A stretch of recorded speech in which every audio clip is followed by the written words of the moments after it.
sober this broadcast. Ran out of weed yesterday, I think. And so we're just gonna be all natural and shit. See how that goes. If we get public embarrassed, or we are live from NYU campus, home of Barron Trump, alma mater. Barron Trump just matriculated at Stern. So who knows? Maybe we'll run into Barron. I think TikTok, people are oddly sympathetic to Barron. Young people, like, people don't really blame, the Trump hate because he's tall. There's a tall bias, of course, in our society. Women like him because he's tall. He's 6'7" or something. But I guess he just wants to be in New York, He's from New York. NYU Stern. Kind of an interesting choice. But, I mean, to be honest, it matches the culture around here, Part of what I wanted to talk about today is how Manhattan has become like this Republican fucking place. For almost entirely. They've managed to expunge the working class. And so, especially in this part of Manhattan, it's all wealthy people.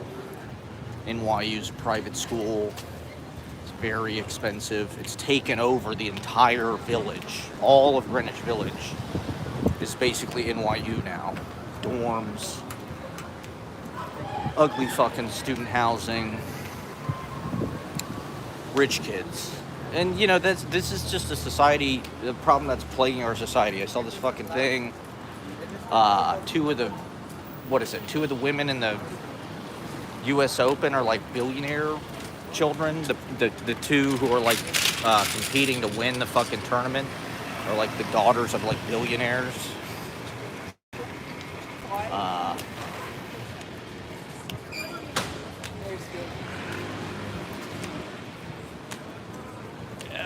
There's just a lot I want to talk about, to complain about, to set right, to call notice to, because I don't know, I just feel like, I'm way ahead of shit, and I'm right about a lot of things, and people should be fucking listening. They don't really realize it at the time. I don't get any likes, I don't get any views at the fucking time. But a lot of the shit that I've said about Manhattan, about the way the culture is changing, about why our society is fucked right now, because of Nepo babies, because of trust fund kids. What is it like? I saw by 2030, like $9.5 trillion are going to be in the hands of like these rich elite families, and like for some reason there's all these like family businesses. Like, this article is about like family offices. Which, to be honest, that's just nepotism. That's just another word for nepotism, family business. I mean, that's what nepotism is hiring like your fucking relatives and shit. And I just thought that was kind of a peculiar twist, that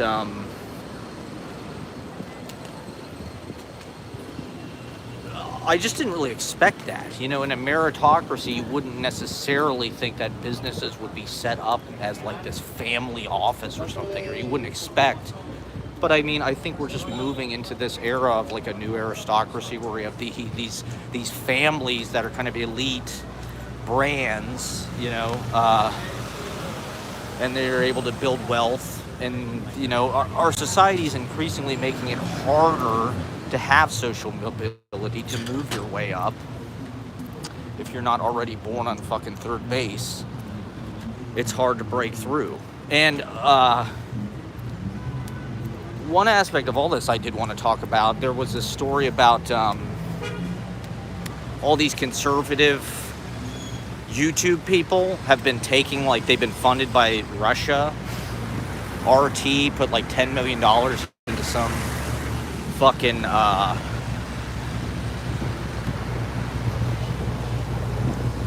Tenet or something, some company in Nashville And this is something I've talked about a lot on my live streams, is how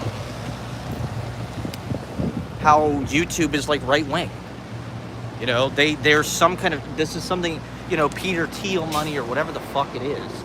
There's something. Why the fuck does YouTube push these goddamn right wing videos on us? You know, why does it push Tim Pool or Tim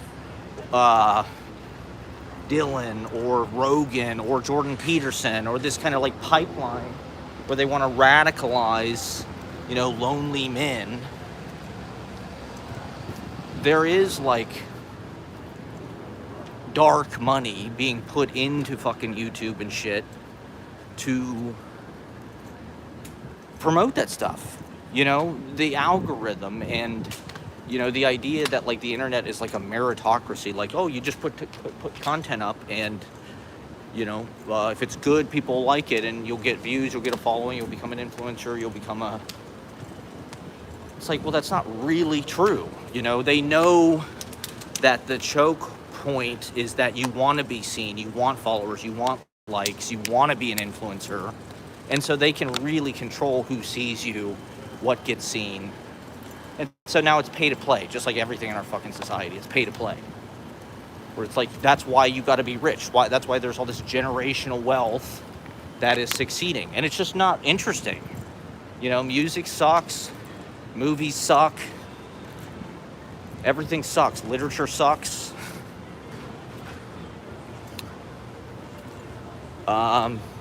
Because there's no functionality to anything. Nobody is actually like earning anything. It's just like, okay, you're a rich kid, so you can buy views, you can buy likes, you can buy followers, you can buy an apartment in New York or whatever the fuck. You know, travel the world, cosplay. Like I saw this this TikTok video. I'm not sure. I mean, don't believe every TikTok video you see. Don't believe any of the TikTok videos you see, but I saw, okay, the idea is, I think there was an article, it was like based on some article in, I don't know, The Atlantic or something, about now people are moving toward more like unvarnished content. You know, they'll just put on the camera, press record, and just talk. Unedited, unscripted, unprepared. That's the new thing. It's like, I've been doing that for fucking years, you know? I've been doing this for a long time, where I just turn it on and ramble. You know, so I don't know. The internet is like this thing that's like constantly holding it over your head, like, oh, you could be an influencer, you could succeed, you could make money. You know, there's people that you know that have a big audience that might have an income, yet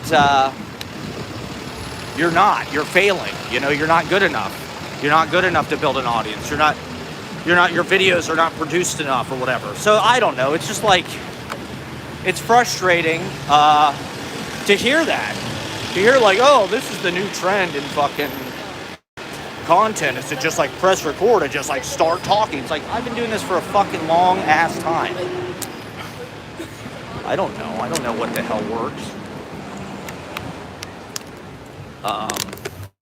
Thank you for watching, liking, and subscribing. I think that was Matthew Gray Googler. I think I just saw Matthew Gray Googler. Chicks dig Matthew Gray Googler. I don't know why. I guess because he's tall.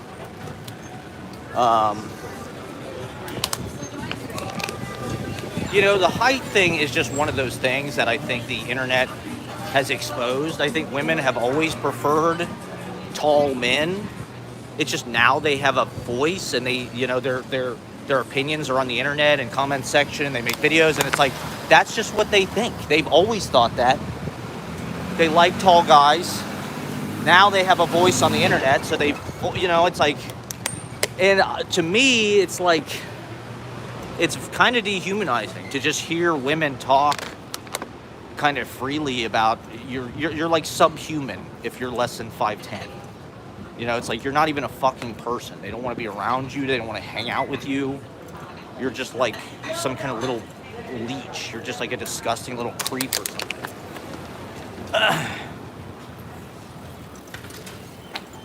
You know, I saw Tanash, right? Tanash does, is anybody gonna match my freak? Tanash, or whatever the fuck her name is. And it's like, she had her list of like things she's looking for in a man, like her requirements, because she doesn't want to settle, right? Her requirements are like billionaire, you know, has a private jet, you know, is in therapy, has a good relationship with his mom, and then like at the bottom, you know, on the list, 6 feet tall plus. So it's like you're not even, you can't, you're not even a possibility. You know what I mean? You're automatically disqualified. This is, I guess my point is I've been walking around my whole life not knowing this, right? But like the internet just kind of puts that in your face, where it's just like, okay, this is what women think. You're not an eligible, you know, this is why you're not an eligible partner for them, because you're short, or you're, you know, medium or whatever. And there's a double standard. I heard this girl, you know, on TikTok, she made a video about, she's like, I'm tall, I'm 5'9". And it's like, well, maybe that's considered tall for a woman. You know, for a man, that's considered like you're a short king. You're 5'9", you're a short king. So it's like, you know, as a guy, you have to be a head taller than any woman you want to date. They just don't take you seriously. They don't want to be around you. They don't want to hang out with you. They don't want to be around short kings, okay? They think we're gross, and they want us to go away. They just want to hang out with tall guys. And I don't know, we're just in this, or we've been in this moment. It feels like we're kind of coming out of it, where there's like been this like righteous kind of political reckoning about, you know, marginalized people. Or it's basically like, I feel like our generation, millennials, we were so indoctrinated about like, you have to be nice, you can't bully people. Anybody who is like, who like society targets as like, you know, a subject of like ridicule, or if you like make fun, it's like those are the people that we have to go out of our way. Those are the people that have everything now. Like when we were growing up, it's like, oh, you're so mean to fat people. You can't be mean to fat people, you know, or like whatever it is. And so now it's like our whole fucking philosophy of everything is just like, we're gonna do everything we can to give those people whatever they want, just so they don't feel bad.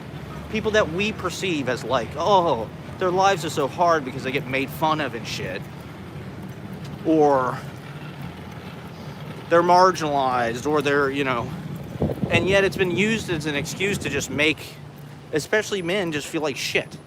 You know, like we're bad, we're pieces of shit, we suck, and it doesn't have to be that way. You know, and so it's been frustrating for me. I mean, I've definitely felt like there's, you know, there was just like an eclipse that happened in my 30s that lasted for the last 6, 7, 8 years. You know, when Donald Trump got elected, it basically changed. It basically disqualified you from moving up if you're a guy. You know, in certain things. I mean, these vanity careers, right? It's all about vanity careers now. Everybody wants a vanity career. They want to be a writer, they want to be an actor, they want to be a filmmaker, they want to be a musician, an influencer. But it's like, people just want those careers. And so, if I can say, oh, well, I'm a marginalized person, I've been made fun of, and it's important that I get representation. Representation is what matters in writing, in art. Give me the job. I want the job. I want the tenure. I want the clout.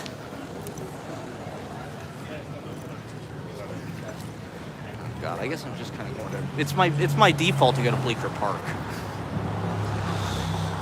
I don't know. This is usually what happens when I am sober. Is like I'm a little more angry. I'm a little more bitter.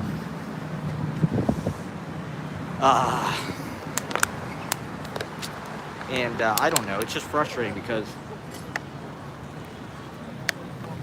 I feel like I've talked about a lot of this shit on my live stream, and there are a handful of people that listen. But, you know, I'm not the New York Times. I'm not, you know, getting written up in some kind of mega, you know, media outlets that are like, wow, this guy's really got something to say. Just live streaming to 2 people, I don't even know who the fuck they are. Thank you for watching, guys. Rambling on 7th Avenue. It's pretty hot out, actually. Well, that's everything I wanted to talk about. I basically blew through all my talking points in the first, what has it been, 15 minutes, okay. No, I mean, we're going to get deeper into all of this stuff, but this is the stuff I want to kind of lay out. You know, this is the map of our culture as I see it. And, you know, I think everybody agrees there's this kind of like malaise and like, all right, Ashley, hi, love you.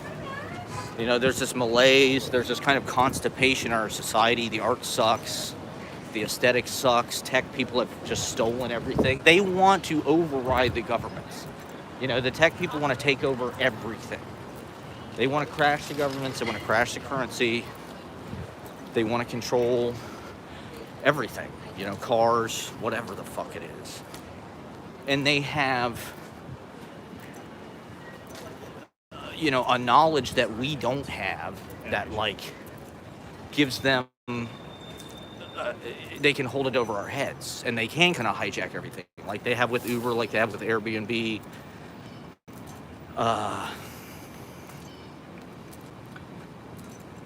Like they have with real estate. So, you know, I don't know. I mean, I feel like my life would be better if these things were fixed. I feel like all of our lives would be better.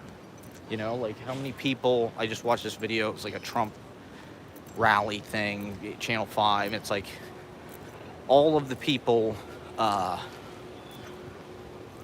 who were pro-Trump are like, well, what about the gas prices? He'll fix the gas prices. You know, when Trump was president, the gas prices were way lower. It's like these people are not really looking at the big picture. They're not really thinking about it like, maybe we shouldn't live in a fucking car-dependent society. You know, maybe that's the goddamn problem. You know, maybe the answer is not self-driving cars. I saw my brother had this post. You know, he lives in Columbus. He was saying some guy he worked with, like, drove every fucking day from, like, West Virginia in, like, some kind of big-ass gas-guzzling truck or something, you know? They're driving, like, a fucking, like, Ford F-350 to work in Columbus every single day.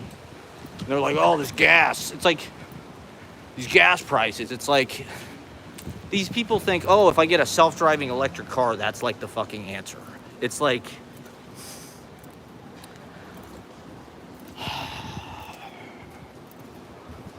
the problem is bigger than that. You know, we have a car culture. It's bad for everybody. You know, it promotes this kind of isolated individualism, depression, alienation. It just destroys kind of human life. You know, the 20th century was like this experiment where they jumped all in on cars. Okay, Ashley, good night. Goodbye. Thank you for participating in the chat. You can stop chatting now. Okay, Ashley, sounds good. You know, and so they destroyed, I mean, they wanted to put a fucking expressway through Greenwich Village. They would have fucking bulldozed all of this shit. You know, the most walkable, nice city in the country, they would have just demolished it to put a goddamn throughway to get to Long Island or something. It's like, okay, Ashley, send it later, good. But Jane Jacobs, right? Okay, love you, Ashley. Jane Jacobs, you know, obviously famously protested and blah, blah, blah. Managed to stop them.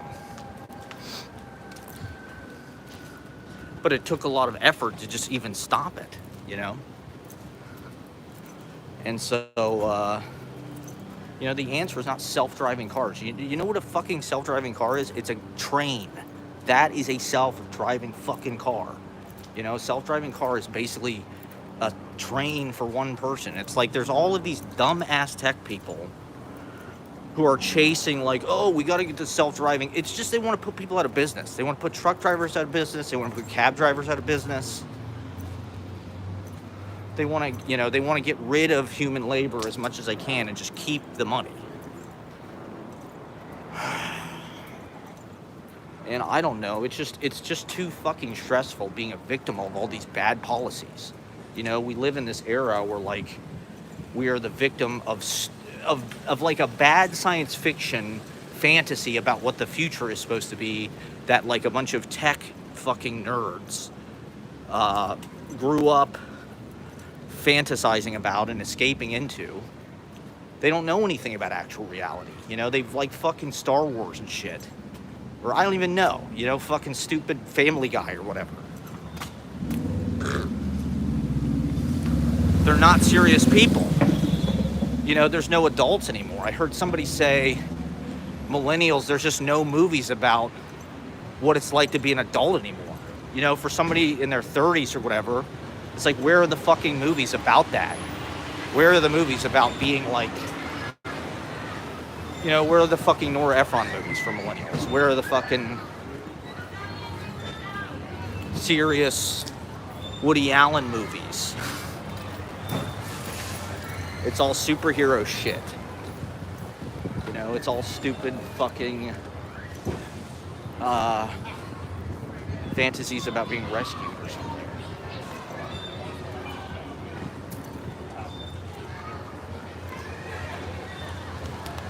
Rather than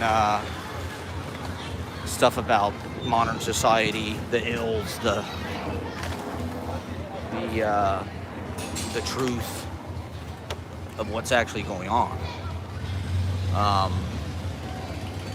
And that's what I try to do. I mean, my vlogs and my work in general, you know, if I look back at my life and I'm like, what did I accomplish? What did I do? It all just looks like a bunch of like, I was high, I was lazy, nobody watched it, nobody gave a fuck. I didn't get any major, you know, articles or fucking publicity or anything. But it's like with my vlogs, I'm trying to show people a better way. You know, I'm trying to live by example and make art by example. You know, my art is meant to be ethical more than anything else, as far as the means of production and what it does to the viewer. You know, people want something that spoon feeds them fucking every little beat. They want it to have music. They want it to be quick. They want it to be fucking full of fucking juice and just give them everything, spoon feed them everything. It's like, that's not what I do. What I do is I show people real life because I give a fuck about real life. And my stuff is not conflict driven. It's not about what's going to happen to, you know, John Cena or Channing Tatum or whatever. What's going to happen to our military, you know, super G.I. Joe hero. You know, my work is just about perception and what most of life is, hopefully. You know, I'm trying to show people an alternate way of doing things. You don't have to.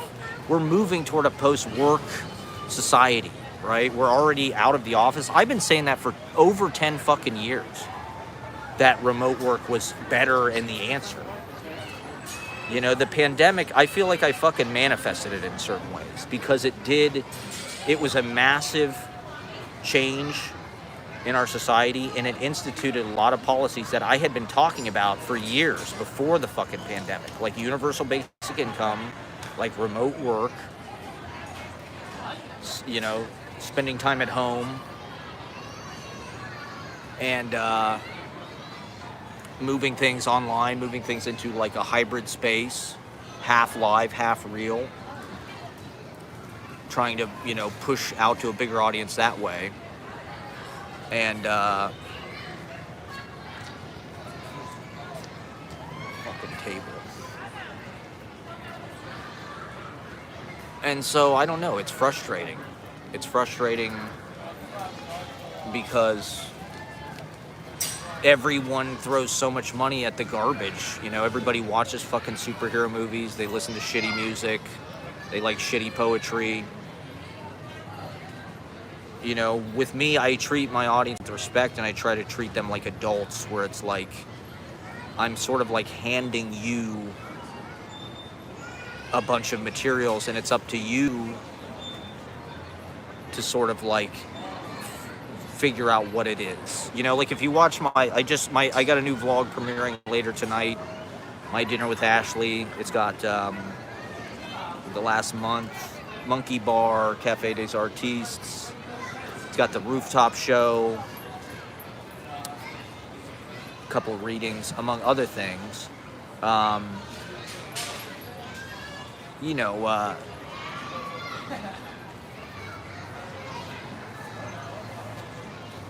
why did I start talking about this vlog?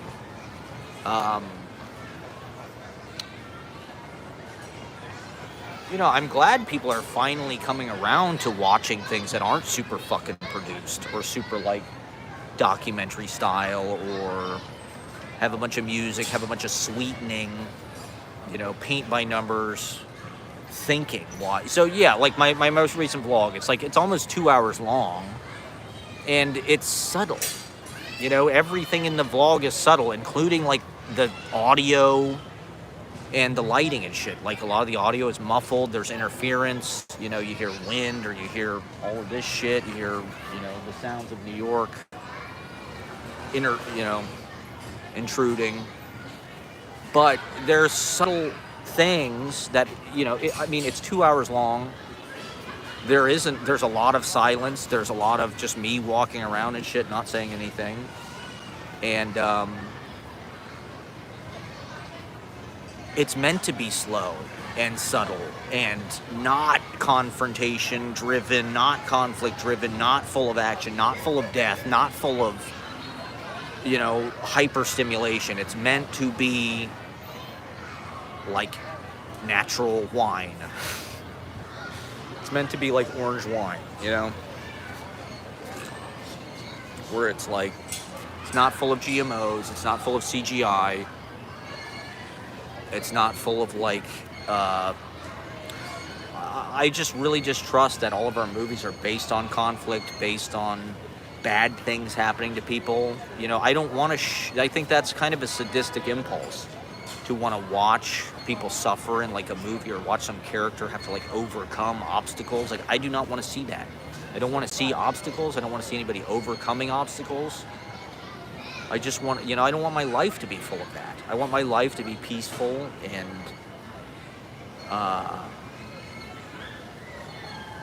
just like quietly appreciative, like a meditation, you know, like being in a monastery or something, just like walking around, being nice to people, appreciating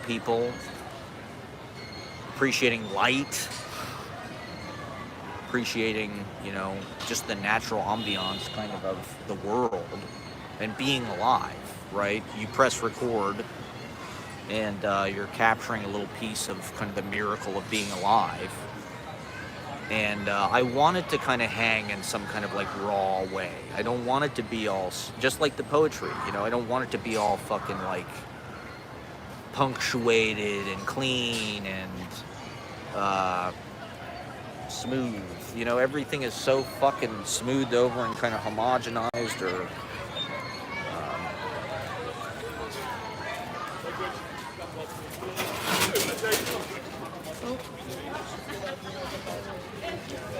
okay, I'm taking this fucking table.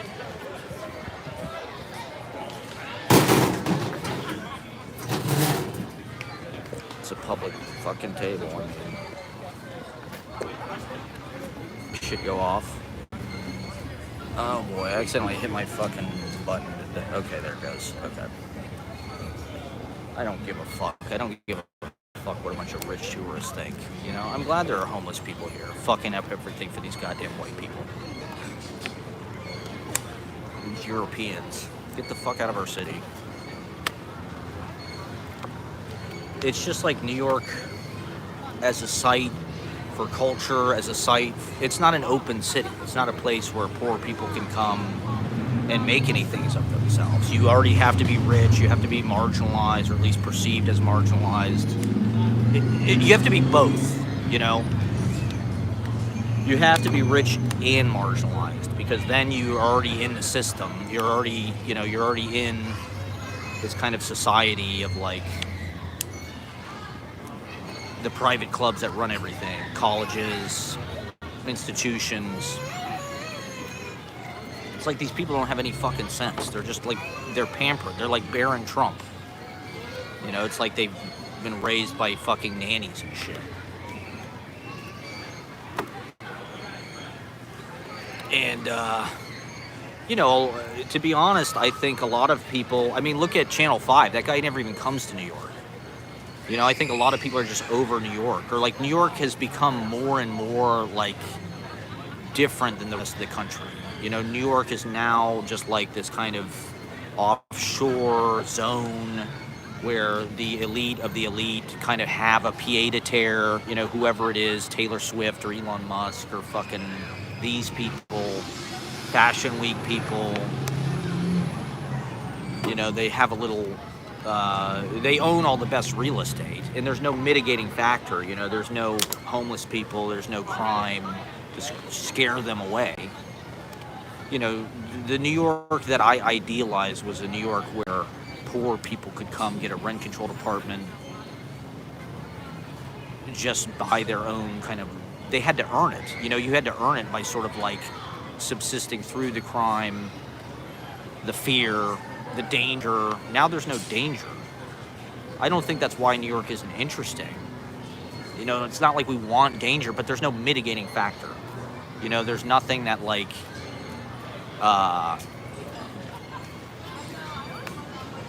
makes it a place where people can come with just an idea. You know, like now you kind of, I heard somebody say, like, in order to get more people to come to your shows, it's like you have to work on your songs, right? Where it's like, if you just keep playing fucking shows,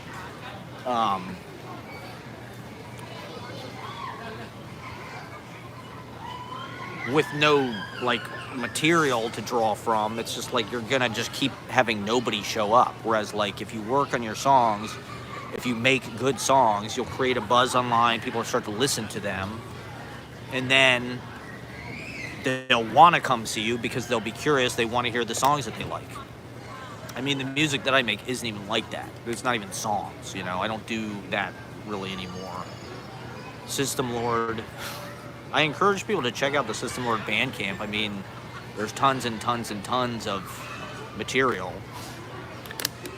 Same thing with my YouTube page. It's just like tons and tons and tons of fucking material. And it's like the culture is finally catching up with that. I mean, I wanted to do fucking Twitch streams of Wavetable. You know, when Wavetable first started, I was like, we should just stream every fucking practice on Twitch. I don't know why I didn't do it. I just thought there'd be no point. People would just think it's weird or nobody will watch. The culture is finally catching up, you know? People are so used to the traditional media model where things are shot and edited and there's a certain grammar of filmmaking, and they want that, you know? They want to be spoon-fed the beats, every beat of the story, you know? I mean, you really, that's the thing that's hard about trying to be an artist or trying to communicate to like an audience. Is like most of the time they don't see it. You know, they might not see the effect that you're going after. They just don't like it. You know, like I saw another fucking video today about how the CIA funded Jackson Pollock and Rothko and de Kooning to, you know, differentiate American art from Russian art. American artists, and the idea being that American artists could be bad. We could be different than Russian artists. We could have a freedom to not be figurative, to be abstract. That's like a decadence, I guess. We're trying to show our decadence versus the communists. You know, we're better than the communists because they just have figurative, nice-looking kind of like folk paintings or something. We've got Pollock and all this fucking art that doesn't make any sense and looks like shit. I don't really see it that way. I mean, maybe the CIA did fund it, and I've talked about this before, but that art to me is a way it does represent what this country represents, whether the fucking CIA funded it or not. I mean, you think that's not happening now? You know, the same people that this is one of the CIA or whoever, you know, like this Russian funding fucking Tim Pool and shit. It's like, how is that any different? You know, if RT is funding fucking Tim Pool, it's just Tim Pool sucks. Tim Pool is a piece of shit, and he makes the world a less interesting, beautiful place. I wouldn't say the same about Jackson Pollock or Rothko or de Kooning. I think they are great artists, you know? I think the government at the time was interested in...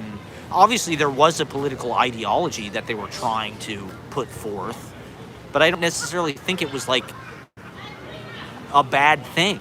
I think it was a noble idea. You know, the idea that you have free reign to make an action painting, to make the work, you know, to make, like, what did they say? Frank O'Hara, the act of making the work of art and the work of art became one thing, right?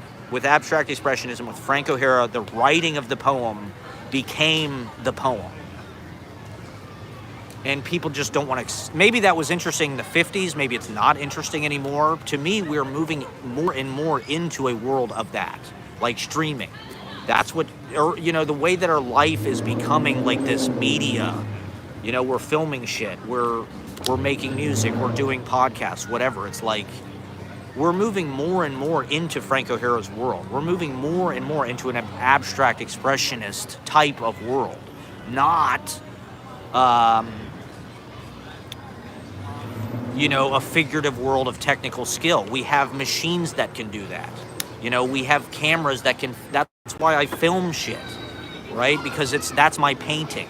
When I film, you know, like one of the motifs of my vlog that premieres tonight is the Queensboro Bridge, right? For some reason, this was unconscious. I did not do this on purpose, but for whatever reason, you know, we went there on Ashley's birthday to Sutton Place. I was over there when I did the Rodney's Comedy Club, and then the local hostel rooftop.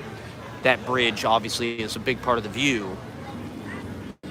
That wasn't intentional, but there were definitely, I guess I was, you know, I realized I was ripping off Woody Allen, right, Manhattan, but he was ripping off Edward Hopper, who has done a lot of paintings of that bridge as well.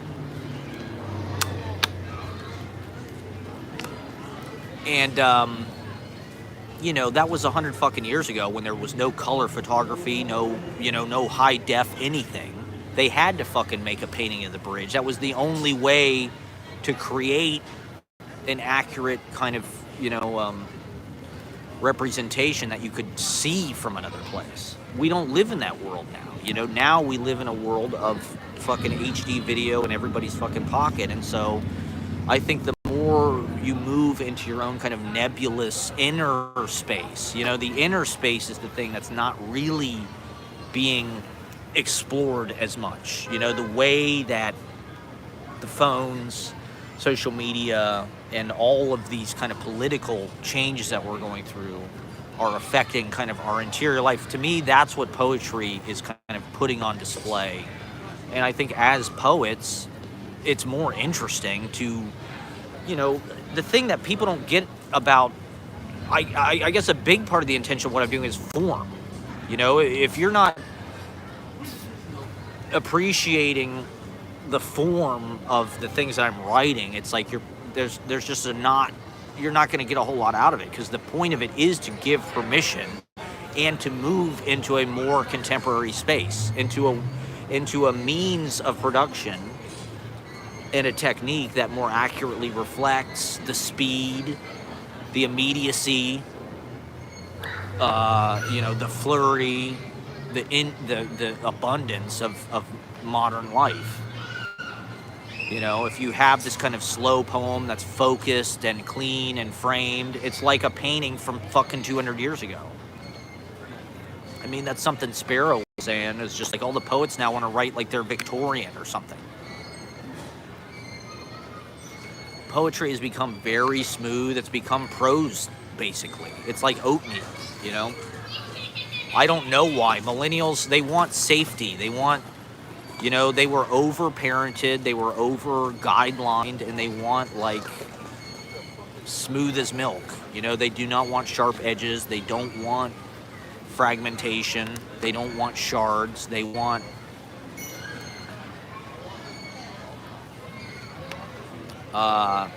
something that's just like super bland and safe. They get offended super easy. If you say the wrong thing, they'll get very uptight about it.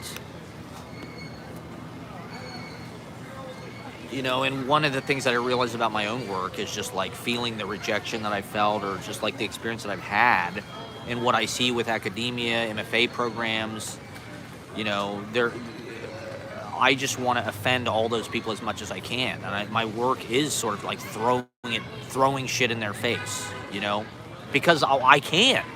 You know, I've got nothing to lose. I'm not an adjunct. You know, I don't depend on, you know, the poetry elite of the United States to blurb me into recognition. They hate me, you know? And I just think that's pathetic. You know, I hate the way that poetry is just like, well, the only thing that matters is if I get Anselm Berrigan to like my poetry, or a handful, whoever it is, you know? There's 20 people in the United States who like can make your career if they blurb you, or if they publish you, or they, you know, if they promote you, if they support you. You can get a job, you can get a whole life from that. And so what? I'm supposed to kiss these people's ass and like, you know, I walk on eggshells to them, defer to them, you know, just like spend my whole life fucking hoping that they approve of me. Like, I'm not gonna do that. You know, I write what I think is fucking true. I make the work that I think is true. I mean, I spent a long time trying to do things the right way. And what I realized just by doing things in the world, doing my own work, doing my own readings, talking to people face to face, meeting people, and not just academic poetry fucking people, but real people out in the world. Comedians, women I try to pick up, homeless people, family members, Trumpers. You know, our society's not fucking pretty, you know? And there's a small percentage of people who are well taken care of because they play by these rules that are sort of McCarthyism. You know, you have to sign the loyalty oath. But I'm not one of these idiots who's like, you know, an incel men's rights dumbass on YouTube or whatever, who's like, oh, you know, like, I don't fit into anything. You know, I think the poets are all too snobby and too proper and prim, and they're insulated. You know, they've got this MFA thing which kind of protects them and allows them to like have these kind of bourgeois lives, which I detest. You know, the income equality in this country has exploded, and poetry doesn't give a fuck. I think poetry has benefited from that, because poetry a lot of times is just a hobby for rich people. You know, you kind of have to have a trust fund, and that's nothing new. You know, Elizabeth Bishop had a trust fund. James Merrill's dad was Merrill Lynch. You know, like, it's nothing new to have to be rich to participate in poetry. But I think the poetry that I admire, and the moment I admire, this post-war kind of new American poetry, what was happening was the working class could participate. You know, if you see something like Jack Kerouac, what you're seeing is a working class poetics. You know, this guy's from Lowell, Massachusetts. His dad was a fucking printer. He got into Columbia on a scholarship, right? Athletic scholarship. That probably would not happen now. But he also kind of rejected that. I don't think he graduated, and he traveled America sort of like, hobnob, like Jack London or something, with working class people, with laborers, with the real people out there, you know? And like I said, it's not pretty. People are Trumpers, there's psycho religious people. I think you have to come to terms with that in some way. You can't just be like a moral absolutist who like wants to deny that these people exist, or wants to cordon yourself off. You know, that's like another boundaries thing, all right? Oh, it's important to have boundaries, which means like keeping yourself away from people you don't like, people who think you're better than. You know, oh, these people they're dangerous, or they're roughnecks or something. It's like, there was an ideal like in Whitman where like everybody is one thing, and like you want to be with the, you know, that's like a very Whitman thing. Maybe he gets that from the Bible, but it's like a lot of Whitman stuff is about like sympathizing with the bottom, you know, with the outcasts, with the slaves, with the criminals. You know, he considers himself one of them. You know, he's one of the roughs. He's out there, you know, his study is out of doors. He's out there in the world, you know, walking the earth. He's not, you know, a professor at fucking Columbia University or Harvard or Yale or whatever the fuck it is. You know, and it just drives me nuts how people just make their judgments based on these brand names. You know, it's like, oh, you went to Yale, you must be a genius. You know, oh, you went to Harvard, you must be a fucking genius. When in reality, it's just wealth, you know, it's just generational wealth and nepotism and all of that shit, gatekeeping. Or now it's like they throw a bone to certain people, diversity kind of hires or diversity candidates or whatever, and good for them, but they're really just tokenizing people and inviting them to be a part of this power elite. They're sort of like, you know, hand of God, snatching people up from obscurity and from, you know, if you into vanity careers, rather than, you know, if you're not able to make a living as a professor or a filmmaker or a musician, what do? You got to work some horrible job that is just feeding the evil, just feeding capitalism, feeding corporate, and just making rich people richer. I don't want to do that either, you know? And so I'm getting older. It's getting hard to live this way. It's getting harder to be poor. You know, it's getting harder to be not have any fucking stability, not have a fucking Adam S, my man. How you doing, brother? Thank you. I've got this red mark on my nose. It's driving me nuts. Adam S, I had a question for you. Are you Adam Sandler? It's my fan theory that Adam S is actually Adam Sandler watching my live stream. We're talking about wealth inequality. You know, and there's so much. How many fucking talking points are about eating the rich? And yet nobody does it. I mean, Barron Trump is going to NYU.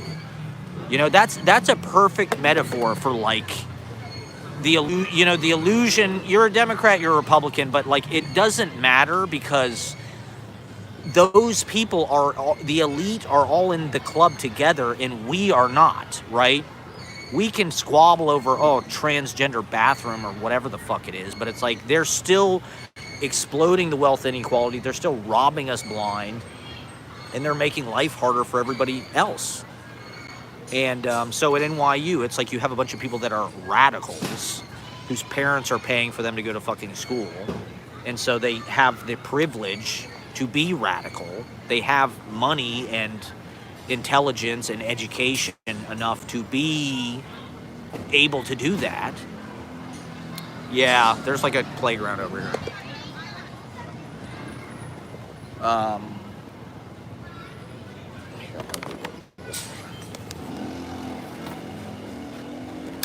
And so it's like the differences don't actually fucking matter. You know, they still all want to fuck Barron Trump. Oh, God. God damn it. Fucking assholes took my goddamn seat. So, I don't know. It's not like it's ever going to get fixed. I don't know what the point of even complaining about it is. You know, nothing ever changes. So, you know, the way that I look at it, the post-war boom invited a lot of working class people into poetry, things like Bukowski. How did you earn the undying love of a dame such as Ashley?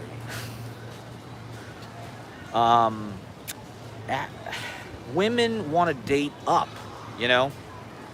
And that means a lot of things. They want that could mean you're older, that could mean you're taller, that could mean you're richer, that means you have something that they want. You know, you're successful in something that they want to be successful at. Or with Ashley, I feel like she's been in college and in school her whole life.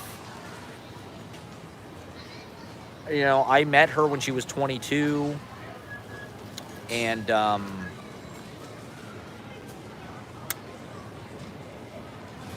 to be honest, when I met her, I think she was in a place where she didn't really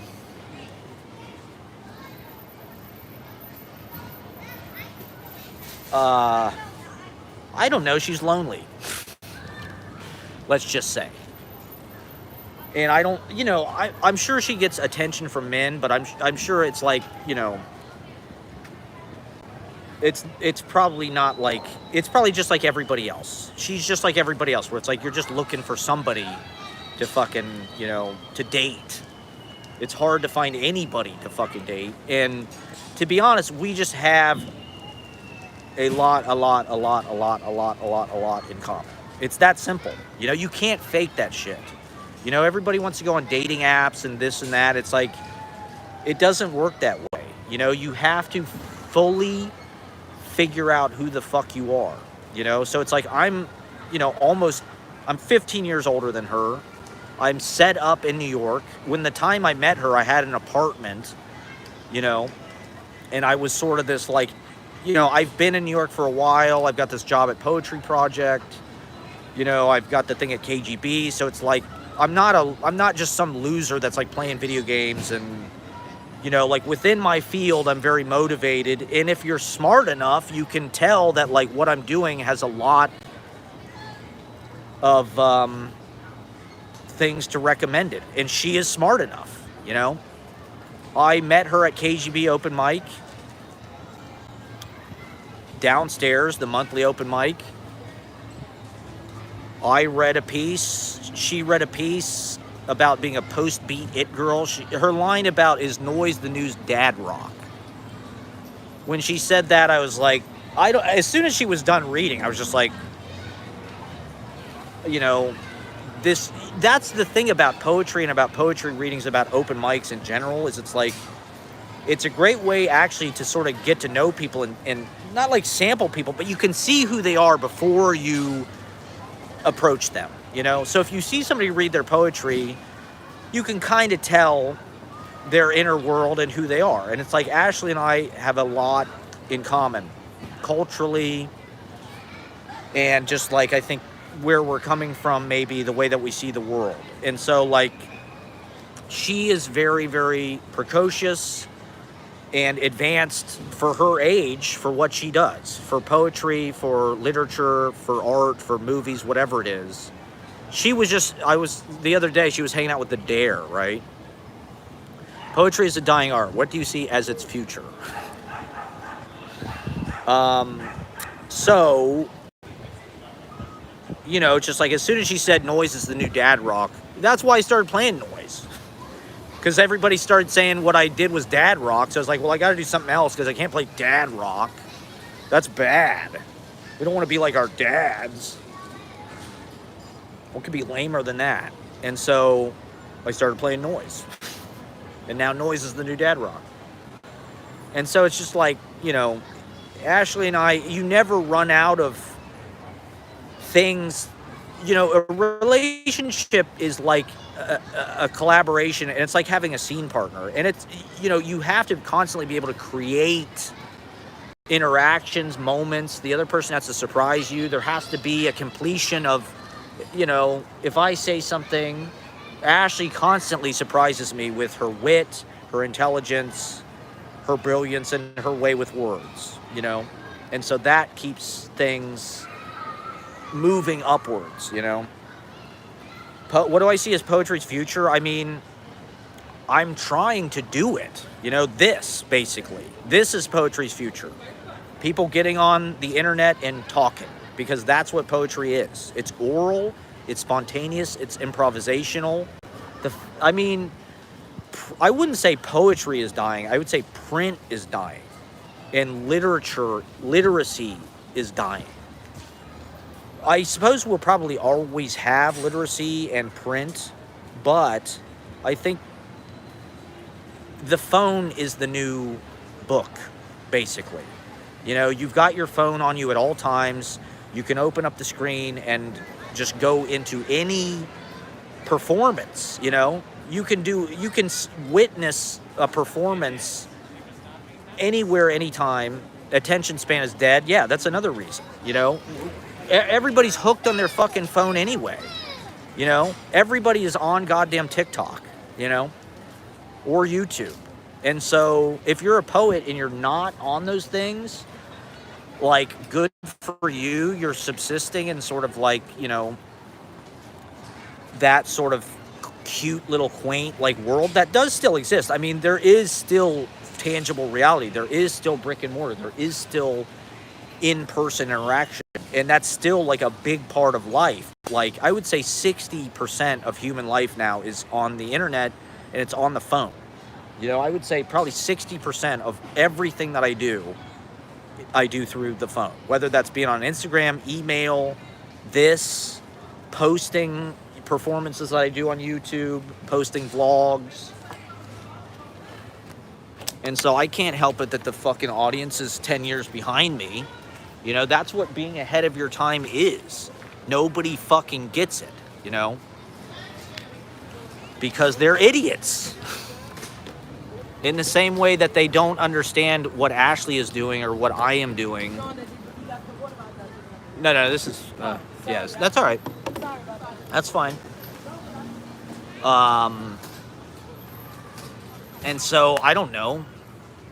What's it going to take to rediscover what we lost as a culture?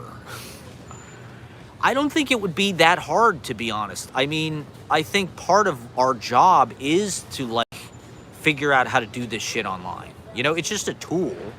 I don't want online to, like, completely dehydrate, like, my real life. And, like, I don't want to do every fucking thing online. But,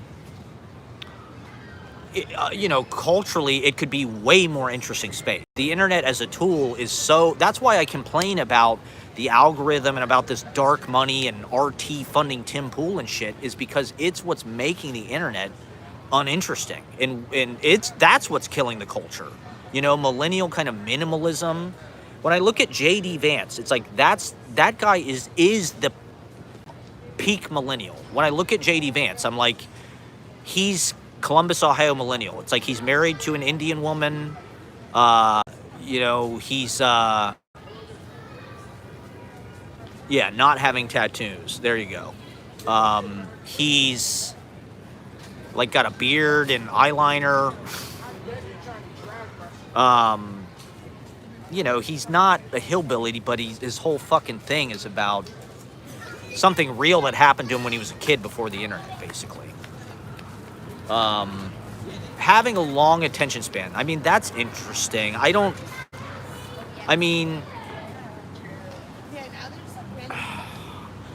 necessarily think having ADHD or a quote-unquote short attention span is a bad thing. I think it's just something that we have to adapt to. I mean, if we're in this world where there's all this different stimulation coming at us from all these different places, the phone, TikTok videos, real life, whatever, it's like, that's what I try to do with my poetry, incorporate all that. You know, this is, you know, with meditation, there's this idea, you got to focus on your mantra. You have to stay centered. Your attention span has to stay focused on that. And that's just not the way our minds work. I think our minds like jumping around. And it's like multitasking in a way. It's like you're spinning all these plates at once. You know, it's like, and so that's what I try to do with my poetry, because that's what modern life is like. It's like, oh, I got to make this Instagram post, but then I got to send this email, but then I'm watching this video, but then I'm also like hitting my vape, and it's like, that's what my poetry is. You know, my poetry isn't about like the dresser, my grandfather's dresser.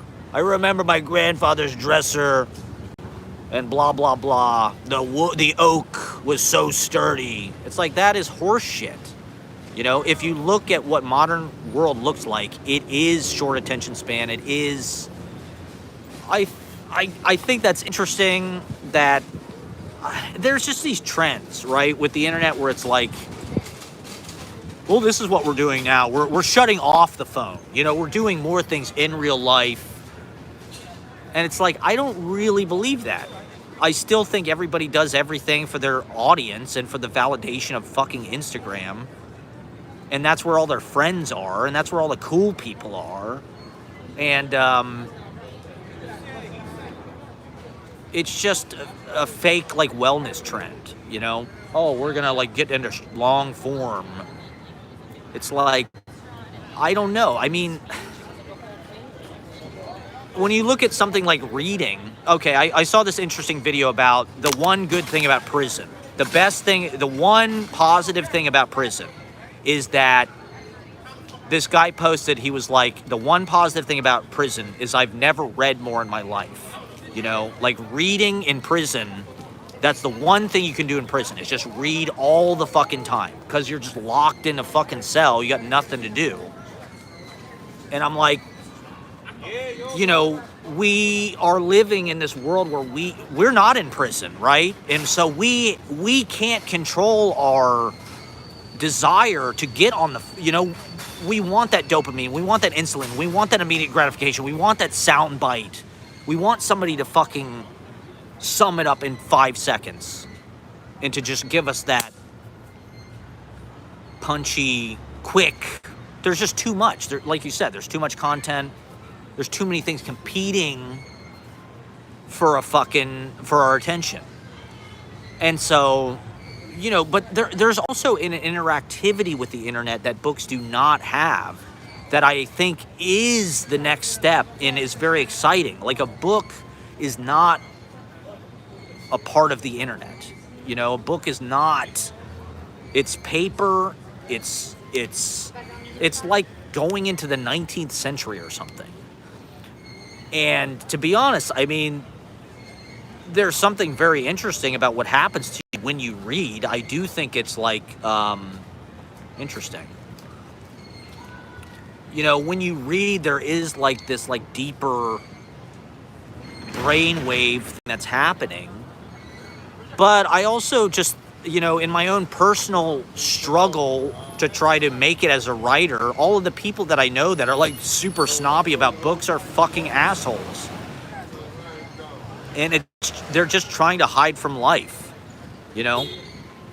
And so what I like about the phone and like doing this and the internet and performance is it drags you into real life where like suddenly your work is out in the world being received and knocking up against things and maybe not always in a pleasant way, but it's real.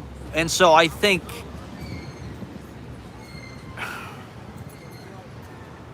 people should just make better content. You know, get better production value. Just use more of your own ideas. When I look at something like Pete and Pete, it's such a beautiful handmade show. You know, I mean, what sucks is that the people who own the internet are controlling us and forcing our expression into this very ugly interface and this very like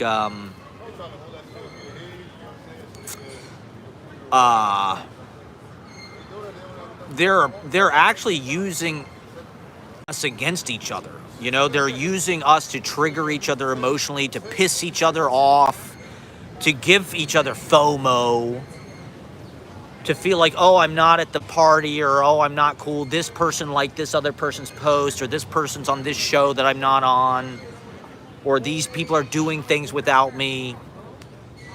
It seems like that's what they want to use the medium for, is to just like hurt everyone's feelings, make everybody feel miserable all the time, so they keep refreshing, keep scrolling. I don't necessarily know how human beings are going to escape that. I think we're just like mice hitting the fucking pellet bar for another fucking hit of, you know, heroin or whatever. All right. Thanks for watching, Adam S. Adam S. A good, he's a noble worker. He's got a, and maybe menial labor or blue-collar labor is just service, Maybe that's just service to other human beings. Having a job, living in service, there are still things in the real world that have to get done. We're living in this hybrid reality. Like I said, we're about 60% of everything is online at best. Yeah, proletariat, there you go. What happened to the noble worker who is an artist, without making that their whole fucking career? With poetry, it's like you have to turn yourself into like a gimmick. It's like, oh, I'm the handicapped poet, or I'm the, I'm going to write about my abuelita or whatever because I'm Hispanic. Or it's like, oh, I'm the guy who works in a restaurant who's also a poet. So I'm going to write about what it means to like work in a restaurant and be a, it's all fucking bullshit. It's all packaging fucking bullshit. It's the same techniques that, the corporations use to sell us shit.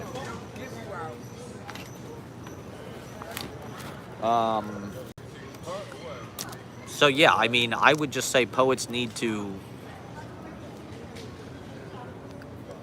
I don't think poetry is it's always going to be what it is. It's like theater, it's always going to exist, but it's always going to be kind of like this thing that not that many people give a fuck about. It's like poets take care of each other, and that's their audience, and that's their whole world, and they seem to be fine with that. I don't think they want, I think that's part of what people have adopted as the position of poet. It's like it's your job to sit in the stuff that like is obtuse and like that like everyone is saying shouldn't exist or something. And they don't care if you care. They don't want to be popular. I think they kind of understand that they're not going to be famous. They're not popular entertainment. And there's like this kind of spiteful,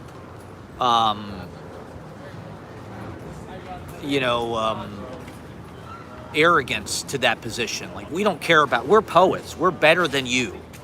We don't give a fuck if you read us or if you understand our poetry. In fact, we don't want you. You're not any good at this, so fuck off. We don't like your poetry. We don't need you. Go away. You didn't get into the MFA program. You're going to have to go and get a job, a real job, not a vanity career.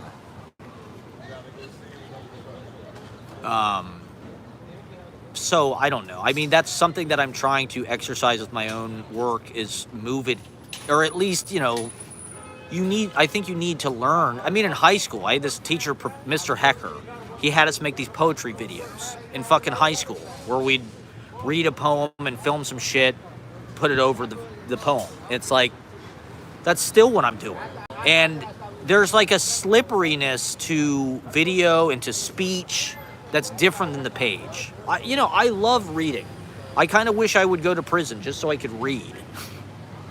I don't have the discipline, I've kind of allowed my lack of discipline. I've allowed the short attention span, the ADHD, to run wild because it felt like that's what our world was doing. Our world is accelerating. New York, that's also a New York thing, I guess.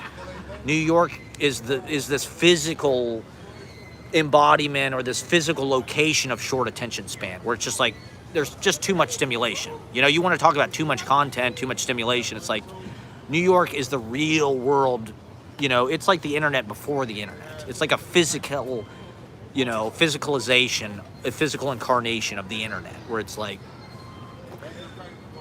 there's movies, there's plays, there's dance, there's comedy, there's fucking everything. There's people, there's famous people, there's any goddamn thing, restaurants. There's noise everywhere, You're overhearing conversations. And so I don't think that's how it is necessarily in other parts of the country where people are living in cars and single family homes, single use kind of zoning. where everybody's spaced out and kind of isolated. You know, I think that's part of the TV thing. You know, suburbanization, cars, that happen in conjunction with TV. When you have a car, it's like you go out in the world in your little pod, you come back, you park in your garage, you go in and you start watching TV. You have this little compartmentalized, isolated journey. New York is not like that. You know, New York is more like what human life has been like for hundreds, thousands of fucking years, which is a bunch of people living in a small area together, pedestrian, shops, walking around. There's nowhere to hide. There's no armor. There's no incrustation here.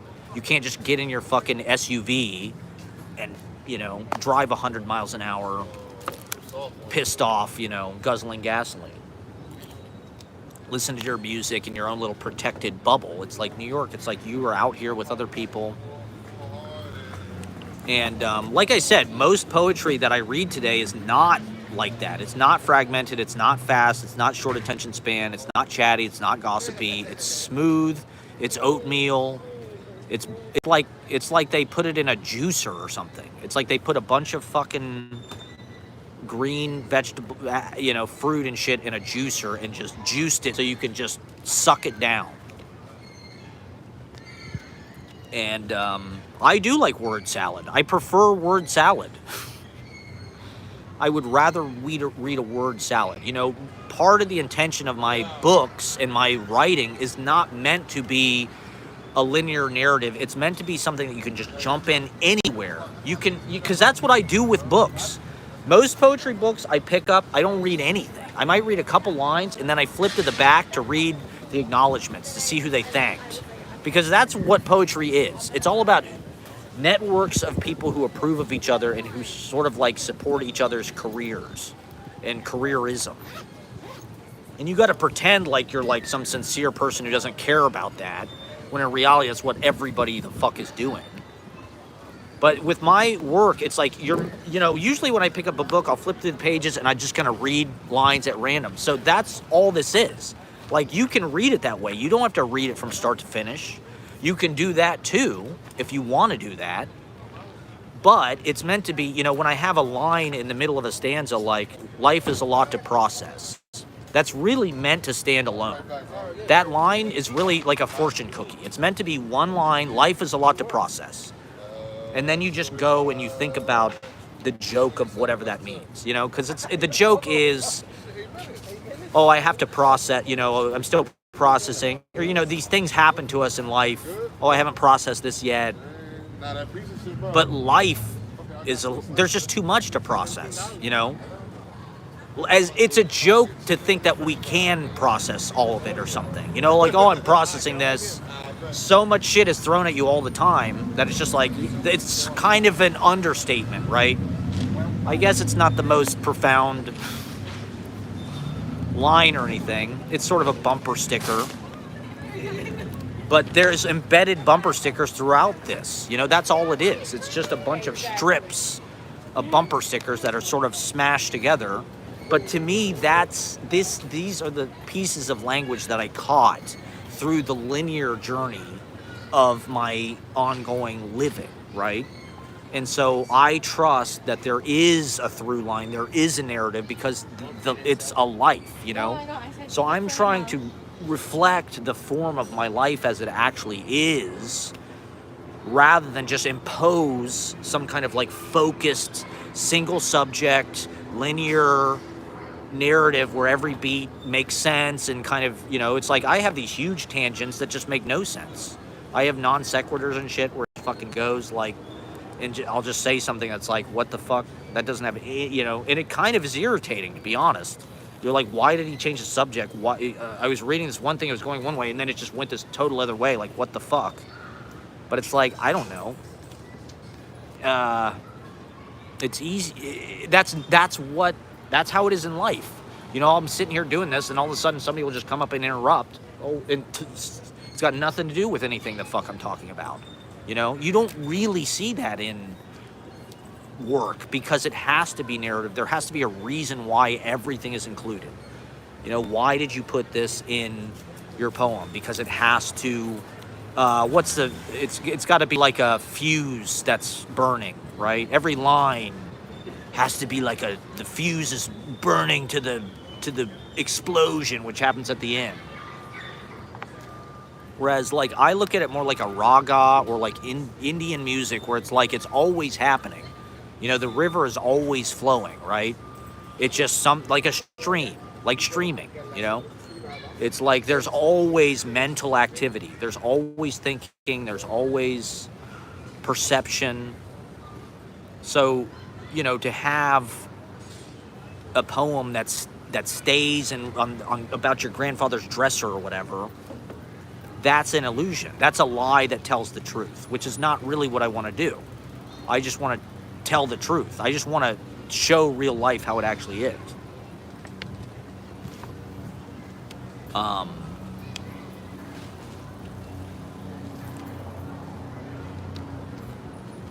There was something I just was gonna fucking say.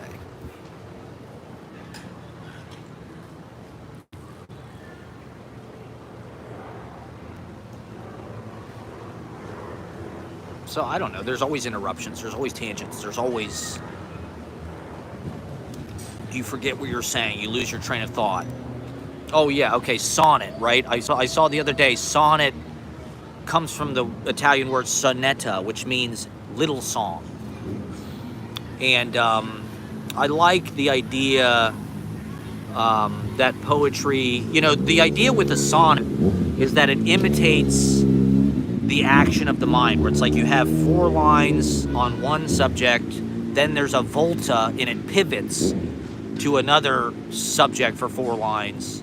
You know, then there's another volta, and then there's the couplet at the end. So it's like you talk about this, then you talk about this, then you talk about this, and then blah, blah, blah, blah, blah. But, like, you can break it down even more than that, you know, where it's like and that's kind of what Berrigan does, right, in his sonnets, where, like, every line is its own unit and its own volta, right? You can have 1 line or even half a line, and then the next half of the line, the next line is something completely different.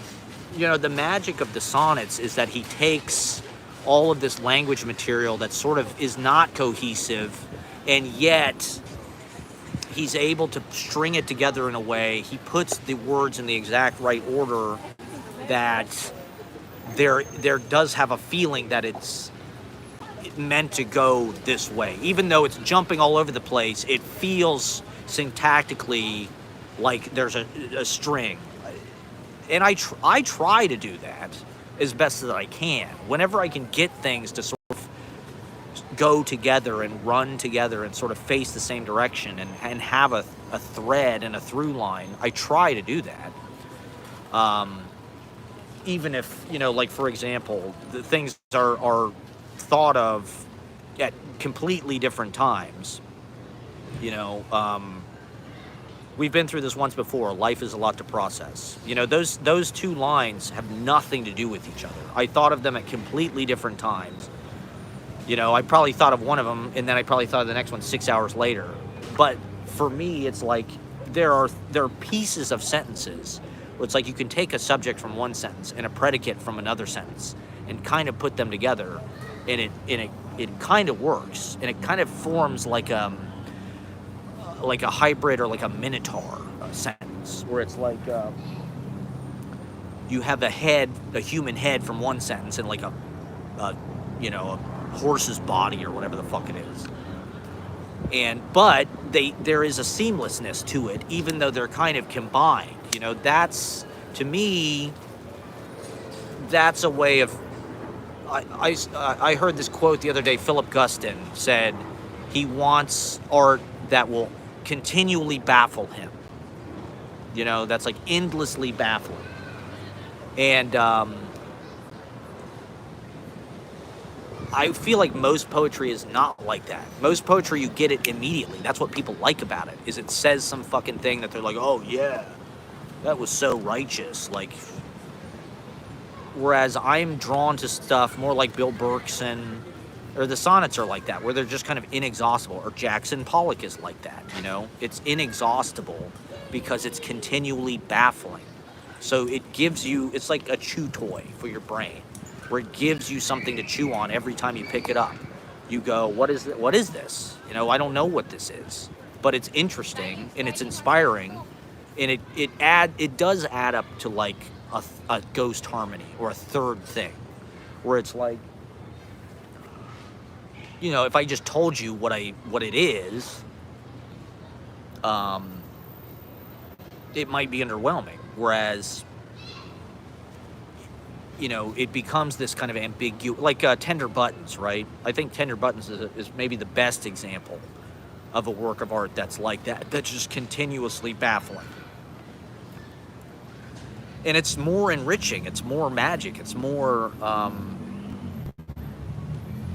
kind of exciting because of that, because it's abstract, because it's irreducible and challenging and sort of just beyond your reach, you know? Like, isn't that's something that, didn't Wallace Stevens say poetry is like something that resists the intellect almost successfully, or something like that?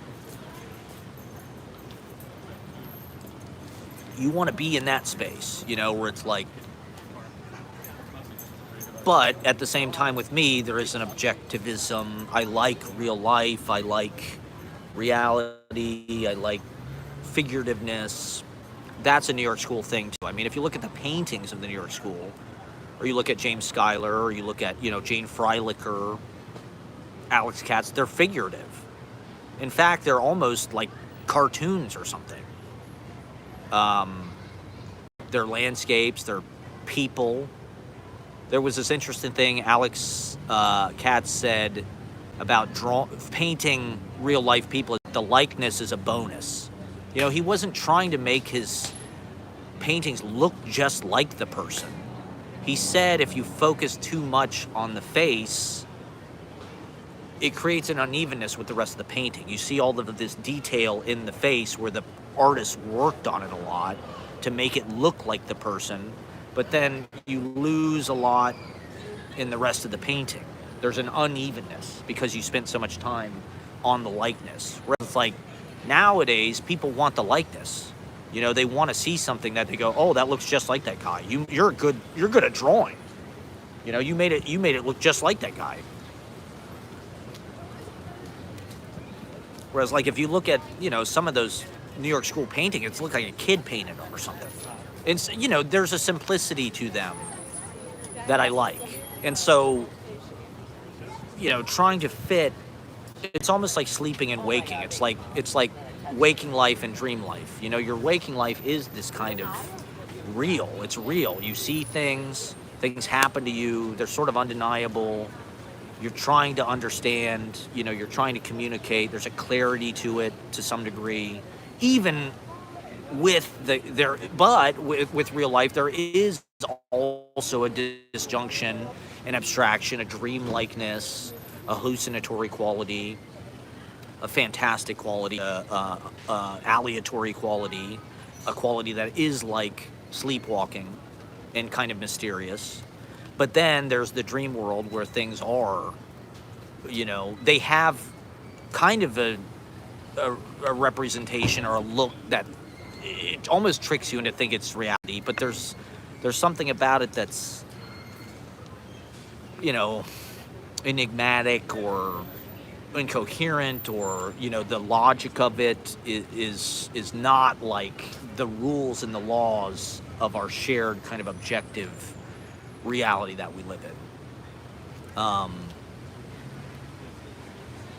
And so trying to get all of those aspects, you know, the total circumference of human experience into the poem, where it's like, it's your life, it's your thoughts, it's your interactions with people, it's dialogue, it's nature, it's light, it's weather, it's all of that stuff, but it's also dreams, you know, speaking in tongues, things that defy perception, things that defy explanation, that continually stay baffling, right? Trying to do all of that, trying to have all of that stuff in there, I think is fun and more accurate of kind of the totality of what our human experience is like, which is what we're trying to show. You know, I think I got frustrated by the limits of all of these individual forms. You know, like when you put things into a film script that you're going to shoot, or when you put things into a more traditional type of poem or short story or whatever it is. I think I just got frustrated because it doesn't, it just all feels like very telegraphed. You know, I think the audience wants that. I think readers want that. They want to know where they stand. They want to know what's going on. They want to get it. They want to be pleasured by what you do, you know. Like John Wilson, right? There was this fucking video about scaffolding on TikTok, and all these people in the comments were like, you gotta see John Wilson's video about scaffolding. It's like, that's because he puts everything in a fucking package and makes it tight and edits it, and everything is just served up to the fucking audience. You know, it's not a long, meandering, boring. You can't afford to be boring anymore, you know? Audiences, well, I don't know. It's interesting. It goes back to this thing we were talking about attention span, long form, people wanting a longer form or whatever. Do people want to be bored, right? I don't even think boredom is possible anymore, really, in a way. If you have a phone, you know, is it even fucking possible to be bored? I don't know. You can just pick it up and, you know, you're sort of scrounging for some kind of stimulation and something interesting, and you can just sort of scrape little bitefuls of that through TikTok videos or tweets or whatever the fuck. But that's exactly what we're talking about, is that going to the phone, that going to the refresh, to the scroll, that is kind of what's causing brain rot or short attention span or channel surfing. You know, when I was a kid, that's what it was. It was channel surfing. That was like the short attention span. Gluten-free Tagliatelle, that's right. It's interesting. Maybe that was a product like cable television. Maybe the internet or social media has caused people to want to listen to things in a more kind of long way, and things that are more coherent, more cohesive. Maybe people do want that. Maybe the 20th century was the heap of fragments. I mean, a lot of this stuff is just like Eliot, you know. T.S. Eliot, The Wasteland, basically is what I'm writing, except, you know how The Wasteland has these footnotes and it's all these fragments of shit. Well, it's like I just try to do that with things that happen to me in my life, where it's like it's all these fragments that are kind of jammed together, and they kind of need footnotes for you to get what the fuck they are, where it's all these references to, only for me the references are like things that happen in my life. They're like inside jokes that I have with myself, or, you know, or like lines from movies and shit, you know, like I have, yeah, Four Quartets. Four Quartets is good. Burnt Norton, East Coker. I suppose he was getting that probably from Ezra Pound. I think Ezra Pound is the one who edited The Wasteland. He's the one who kind of cut it up and put it together from all of these different pieces of writing that T.S. Eliot had. But I mean, I think Berrigan, I think that's one of the influences in the sonnets. He said that is one of the things that he had read at that point was T.S. Eliot, right? And so it has this kind of collage quality, this kind of cut up. It is a cut up. I love the love song of J. Alfred Prufrock. I think that's one of the greatest poems ever written. The love song of J. Matthew Proctor. But it's like you gotta have your poems mean something. You gotta have intention behind them. People want, you know, a sermon. You know, they want a moral. They want something they can like walk away with. That's like tangible. Which is like, I just don't think that's my job. You know, it's your job to be alive. That's what the poem for me is trying to. That's everything I'm trying to do. That's basically all I'm trying to do, is just fucking be in touch with life and help other people to do that. To me, that's what poetry does. And I think there are a lot of things that are interfering with that, you know? If we talk about what this is like an Adam or Mark Fisher thing. He talks about one of the reasons why we don't have good music anymore, or why the music was better before, was because there is no deep thinking. There is no deep boredom. You know, we have this glut of content, stimulation, blah, blah, blah, that's just endless. And scrolling. The phone keeps us at this like shallow level in a certain way. Or maybe it just seems that way. It feels like you can't go deeper. You can't like go into the diving bell. Like that's what reading feels like to me. Reading feels like a diving bell, where it's like, okay, I'm getting into this thing and, you know, I'm going deep, deep, deep into a rumination, into like a trance-like state. I think it's harder to do that at a poetry reading, like, you know, out loud and shit in front of people. It's really, unless you have like a bunch of time, it's hard to like bring people into that. And it's just not the same. I mean, something is happening inside of you. You know, the fact that you can even do like silent reading is like kind of fucking crazy. You can just read in your head. I guess they didn't know that. When reading first started in like literature and shit, they read out loud. They read everything out loud. You know, like they couldn't not read out loud. I guess it was only like, you know, in monasteries and shit that monks were like, wait a minute, we can read this without like saying it.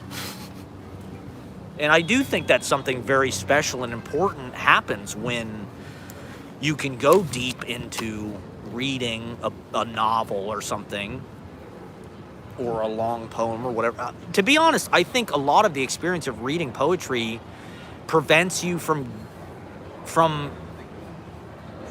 a linear experience anyway, because it's difficult. You know, a lot of poetry is like, I got to go back and read this again. I don't know what the fuck this means. I don't know what he's saying, what they're saying. And so you're constantly like having to go back and read this thing. You're constantly having to be like, well, I don't know what that means. I'm just going to go on anyway. There are constantly things that are obstructing your kind of flow, which in a novel, it's you might, you know, forget what you're reading and have to go back and read it, but it's not like the author is necessarily like being super purposefully, you know, it's meant to be something that you get through. You know, you just are figuring out what's happening. The author's just trying to explain what's happening. We watched James Franco's adaptation of Sound and the Fury, which I didn't read in college, but I was used to, and I was in a class where we were supposed to read it, so I'm kind of familiar with it just from hearing the class, but it was just way too difficult to. I would say Faulkner is something that operates in a different mode, where it's like, if you look at Sound and the Fury, the first chapter is like in stream of consciousness, written from the point of view of this character who's like retarded or something. And so it's difficult to read, you know? It's difficult to understand what's going on. But the rest of the book, not quite so much. It's more like a regular narrator. And I think that's one of the things that's interesting about Faulkner, is he's not just trying to write this kind of like super pristine romantic prose like F. Scott Fitzgerald or something, or super clarity like Hemingway, short utilitarian kind of sentences. He's not afraid to invent words. It's more like poetry, where it's like there's a lot of texture, there's a lot of earthiness, there's a lot of funk, you know? You gotta have some funk in there. You gotta have some toe jam in there, you know? In your poetry. I don't know. I'm a believer in that kind of stuff. I'm a believer in kind of like the human world of like having bad teeth. You know, I think having bad teeth is like, it creates poetry. I don't know why. Having germs, having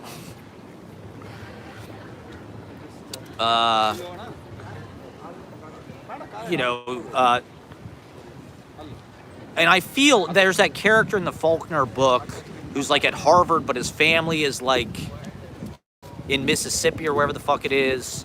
And, you know, he's like this, he's gone away to college, but his family's, you know, like falling apart, and they're way back in middle America, really, you know, flyover country as we would call it now. But he's at Harvard, you know, he's at this important East Coast kind of, you know, literary institution or whatever of higher learning. And I don't know, I kind of related to that. Related, not that I'm at Harvard or anything, but I relate to the way that the family, you know, the story is centered in this family in Mississippi, right? The Compsons or whatever the fuck.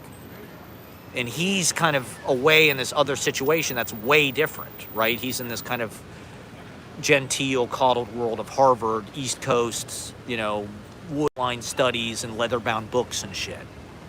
But then the world of his family is like, you know, this dude's getting castrated and this and that. And I think that's kind of an interesting, it's sort of a metaphor for just how our country is, where it's like, God, especially now, you know, it really feels like there's a bigger gap now between New York and the East Coast or whatever, these kind of highfalutin places, organizations, and people, and like flyover country and the kind of like the basket of deplorables. You know, Trump kind of made everybody go, wait a minute, I don't want to be there. This country's going down the fucking toilet. I'm dissociating. I'm hiding in sort of, you know, this kind of East Coast, separate, or West Coast, whatever the fuck it is, you know. LA, San Francisco.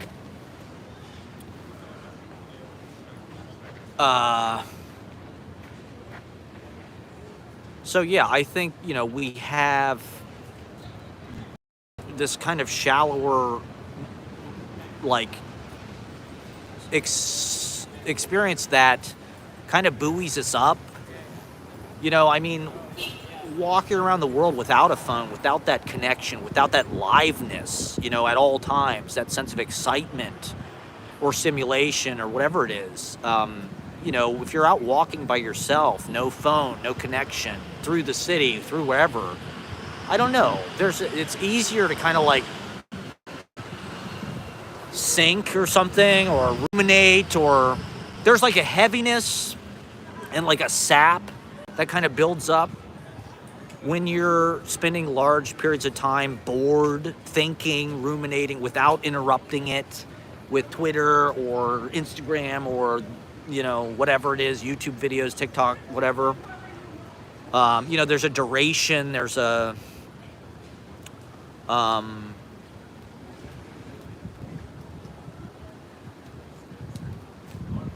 and you know, there's some idea that like our unconscious is always working, right? As a writer, that's something I heard a lot, was like your unconscious is working on it. You know, you just have to like go take a walk, and then when you come back, or like when you're not writing, when you're sleeping, or like when you're out doing stuff or whatever, when you're just thinking at your desk, when you're just sitting there, your unconscious is working, you know? And so when you go back to write, it's like your unconscious will have done all this work. And it's like that thing that from that Keats movie, Bright Star, the Jane Champion thing about doing nothing is the musing of the poet, right?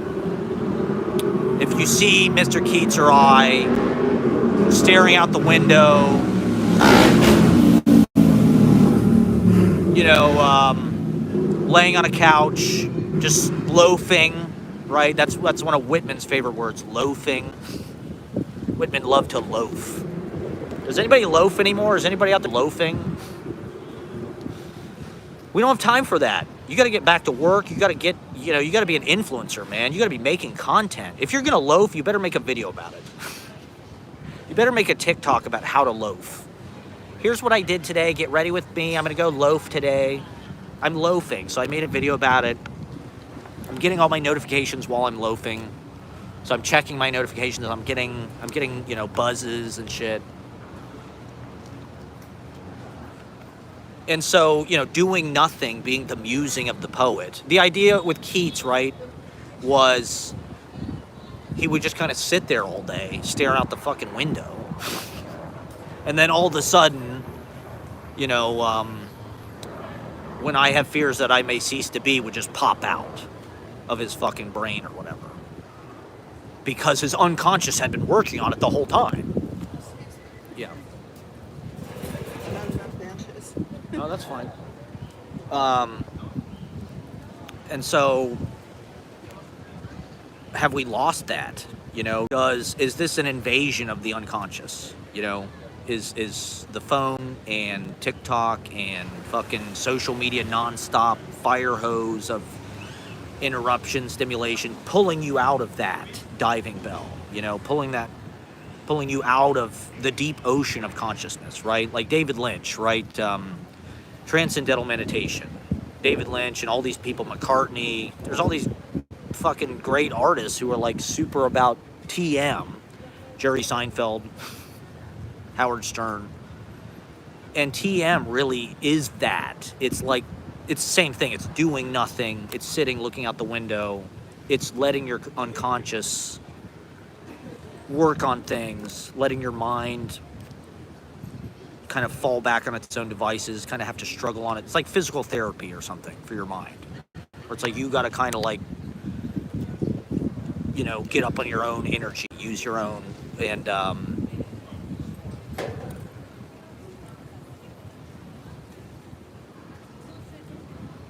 it just feels like the phone and things just destroy that level, or like you have to make space for that. You have to find a way to be bored. You know, it's like you gotta schedule that in somehow. You know, like, okay, it's just another part of my productivity ritual. I'm gonna fucking, you know, meditate, or I'm gonna, you know, from 1 to 2, I'm gonna stare out the window and let my unconscious work on things. I mean, I think a lot of it is just like, there's less uncapitalized, like, human interaction, where there's less informal kind of like mentorship, there's less informal kind of like teaching group. You know, it's like most of the people my age, they made music on GarageBand on their laptop by themselves. You know, how many people do you see with like a fucking loop station pedal, or here, I'm gonna record, you know, this fucking Charlie XCX song in the style of Tame Impala or whatever. I'll do it real fast. Here, I'm playing the drums. I recorded that loop, and here's a keyboard. I recorded that loop. I played the guitar. It's like one person doing everything. And so it's like, you know, with a band, with anything, with art, with learning, like my dad, right? He's a musician. The way he fucking learned to play music, he would go to the music store every Saturday and play with guys who like were from Appalachia and shit. He lived in Chillicothe, which is just north of Portsmouth and the Ohio River and Appalachia. So he'd go to the music store every Saturday, and there were guys who literally are like, you know, out of the fucking hills and stuff at the music store, and he would learn from them, you know? Now, granted, now there's YouTube videos and shit like that. You know, you can just get on and be a shred master. You can learn scales, and, you know, it's like, it's not that we don't have technique. You know, it's like there's almost like too much technique. I think our culture is like obsessed with technique. American Idol, we want singers that are like, you know, perfect and machine-like or something, or like, you know, technically impeccable. And I mean, if you look at the music of the 50s or 60s or whatever, it's like, that's not what it's like. You see things get on the radio, one-hit wonders that are very, like, you know, just like a family band or something. Like some people, that's kind of what was exciting about it, I think, was like, you know, in Columbus, there was this guy had a song, Little Bit of Soul, right? Da, da, da, da, da, da, da, da. It's a famous song probably to this day. They were one-hit wonders, but like they did it and they made it. And if you listen to that kind of music, if you listen to fucking 96 Tears or stuff with Farfisa, or, you know, a lot of that music from the 60s, you hear human beings playing, and you hear them you hear that interaction, you hear that, or like the fucking Beatles, right? I think one reason why the Beatles are so good is because they had three people that were being critical of every idea, and they wouldn't let anything happen that wasn't good. You know, if one of them did something that was off, the other two would probably go, "We don't want that." You know. Now it's like you got people in their bedrooms making songs entirely by themselves on a laptop with none of that feedback and none of that chemistry. You know, there is something magic that happens when you find somebody that you like, peanut butter and jelly. You know, they're different things, but they just work together. You know, that's the magic of music and playing in a band to me, and a lot of art, to be honest, is like there is this kind of weird, it's like that Springsteen thing. It's like with art, this is like, you know, Springsteen is always talking about, you can't have 1 + 1 = 2. You have to have 1 + 1 = it has to equal 3. It has to add up to some further thing. And you find that when you have chemistry, right? When you find, like with the Beatles, that Pete Best drummer they had, it just wasn't working, you know? But once they put Ringo in there, something just, and it's invisible, you know? It's like this thing, you can't see it, but it's nebulous. You can't even grab it, but it's there, you know? Those little kind of micro interactions, you know? I feel like that's the stuff that we're losing. You know, we're losing, like, just like spending time hanging out, learning from each other, and that kind of human calibration to everything, you know? Now everything, you just learn it from a fucking YouTube video, and you play along to some backing track by yourself, you know? It's like, you don't really, you need chemical reaction. You know, that's why they call it chemistry, because it's like creating combustion, you know? Baffling combustions are everywhere, you know? I do a thing, and then this person does a thing, and then I top it, then, you know, and it ba-ba-ba-ba. Like Dean Martin, Jerry Lewis, you know? They represent different things. Dean Martin is cool, he's suave, he's tall, he's Italian. Jerry Lewis is a spaz. He's Jewish. But you put it together, and it's peanut butter and jelly, you know?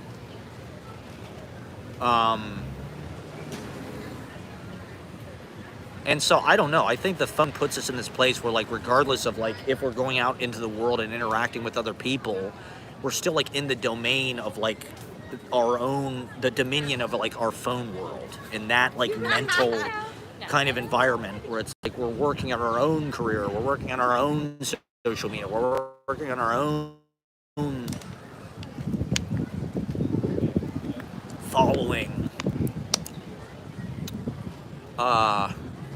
It's Fashion Week here in New York. I hope everybody's enjoying Fashion Week. I'll probably do 2 hours. I mean, I haven't gotten the 20% yet, so thank you guys for watching. Like and subscribe. I'm back in Bleecker Park here. What else should we talk about? Yeah, Barron Trump's at NYU. It's a big club, and you're not in it. I don't know. People's politics are just like vanity. They're just vanity, a lot of it. All the fucking posts on the internet of people trying to, you know, when push comes to shove, I'd like to see how people actually interact, or how they actually act and treat other people, you know.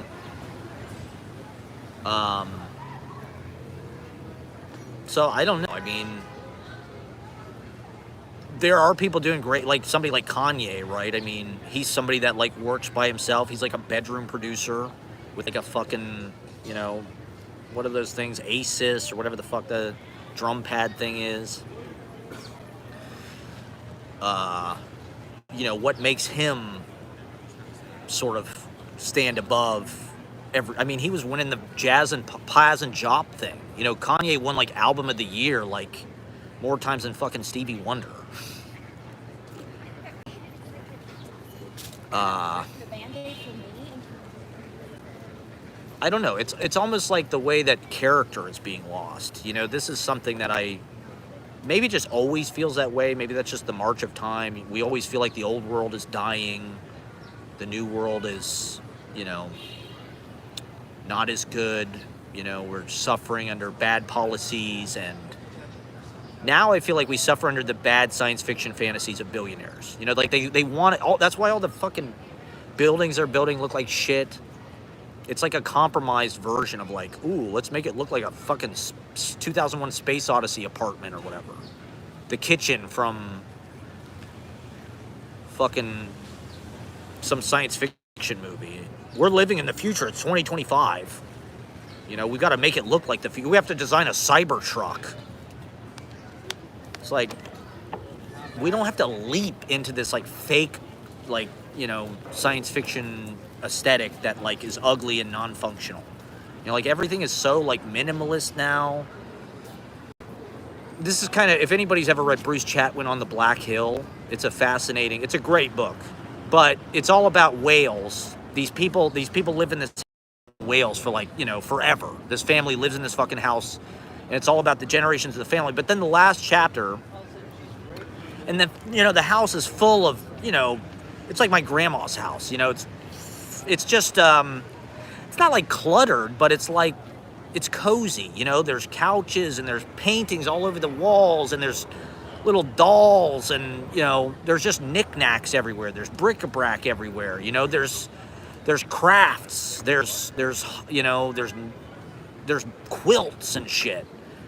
You know, and little hommels or whatever. You know, the whole house is just full of domestic kind of trinkets and, you know, kind of a cozy interior. You know, it's warm, it's full, there's texture, there's human, you know, it's not everything is just plastic like now. Everything's a fucking polymer or something, you know? Our clothes are made of fucking plastic. And the last chapter of On the Black Hill, I forget exactly what happens, but I think they sell the house or something. Or it's basically just about how the modern world like stripped it down. They get rid of all the stuff. You know, the house loses all its character. And they kind of, you know, it's kind of replaced with this kind of cold, sparse, minimal. And to me, that's kind of what happened to our society. You know, like people in this, and then millennials, I think, were largely responsible. These are changes that I've seen in the last 10 or 15 years. You know, maybe not responsible, but like they used us to like rebuild the cities, renovate everything. You know, millennials wanted to move back to the city.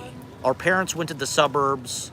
We wanted to come to New York. We wanted to come places that were pedestrian friendly, where you could, you know, go out and do stuff culturally, because this is how human life was for thousands and thousands and thousands of fucking years, until cars, computers, TV, compartmentalize everybody in their respective little stimulation bubbles, where they're isolated and they think that they're better than everybody else. And with millennials, I think our parents saw that we wanted to move back to the cities, and real estate developers, like Brooklyn is the biggest house flip ever. You know, Brooklyn, look at Welcome Back Kotter from the 70s. The whole idea with Welcome Back Kotter is like, oh, fuck, I gotta move back to Brooklyn. This sucks ass. You know, it's like he's not even going back to Ohio or anything. You know, it's like he has to move from New York. His dreams died, so he's got to go back to Brooklyn to teach. And it's like this funky Brooklyn full of like weird people and, you know, people with accents and shit. And it's dangerous and blah, blah, blah. And now, look at Brooklyn. It's like this big Whole Foods, silver condo. It's the coolest place in the world, you know? And it's just a bunch of fucking transplant gentrifiers, you know? They saw, I remember my mom sent me a fucking article from GQ or whatever when I moved to New York. Brooklyn, the coolest city in the world. And it's like that was all a real estate development scheme, you know? They see that they had these cities that were just crime-ridden, vacant or whatever. And so they're continuing to rip us off because the suburbs are unlivable. We can't live there. We had to move to the fucking city. We had to move to Brooklyn. And so, you know, what is this going to do to an entire generation that our development has been so stunted? Or maybe it's just me, but like, am I going to have roommates when I'm 50 fucking years old? You know, am I going to have roommates when I'm 60? Am I going to be paying $1,500 a month for a fucking room with 4 goddamn roommates when I'm 50? Like, that stunts our growth so goddamn much. You know, I think that's part of the reason why the culture sucks. Because you can't get an apartment. You know, you can't live alone. You know, when I had that apartment in Chelsea, it's like I could conduct my life. I had my books. I had my work there. I could work on my videos. I could take time. I could have people over. I could host people. I could have readings. I could walk to readings. Forget about it. Now it's like you live way the fuck on the out at the end of town somewhere. You pay a ridiculous amount of money to live with 4 other people. It's like you'll never grow up. You'll never have any agency or autonomy or ownership over yourself.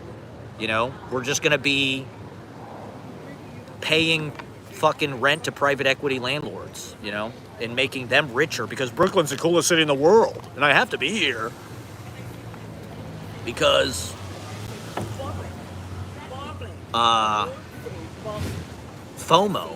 you know, FOMO. What am I gonna live in Ohio with all the Trumpers and the JD Vance people?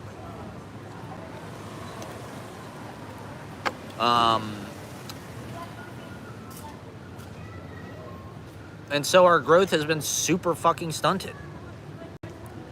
And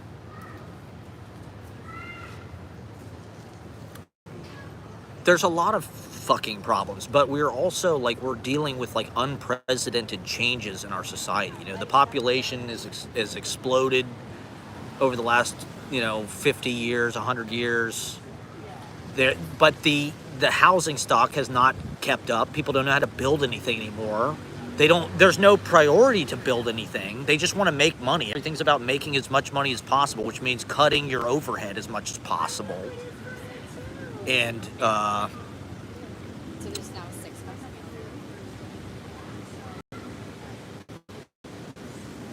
so it's just like, you know, to be honest, I feel like a lot of these problems with the culture would take care of themselves if we had good bones, you know, if we had a good living situation, you know, if they actually, like, this is what I don't get is like, they see the demand, they see that people want museum cities, you know, people want to live in Paris, they want to live in New York, they want to live in, they want to move to fucking Europe or whatever. It's like, why not build more of that?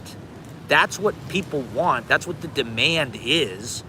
So build more of that. Figure out a fucking way. Who gives a fuck what it costs?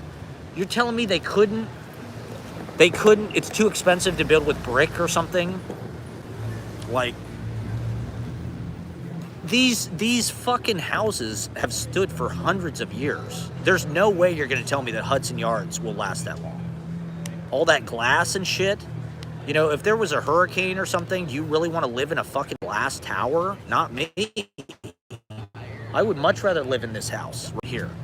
You know, with big wide windows, nice casements, nice windowsill, nice cornice work, nice ornamentation.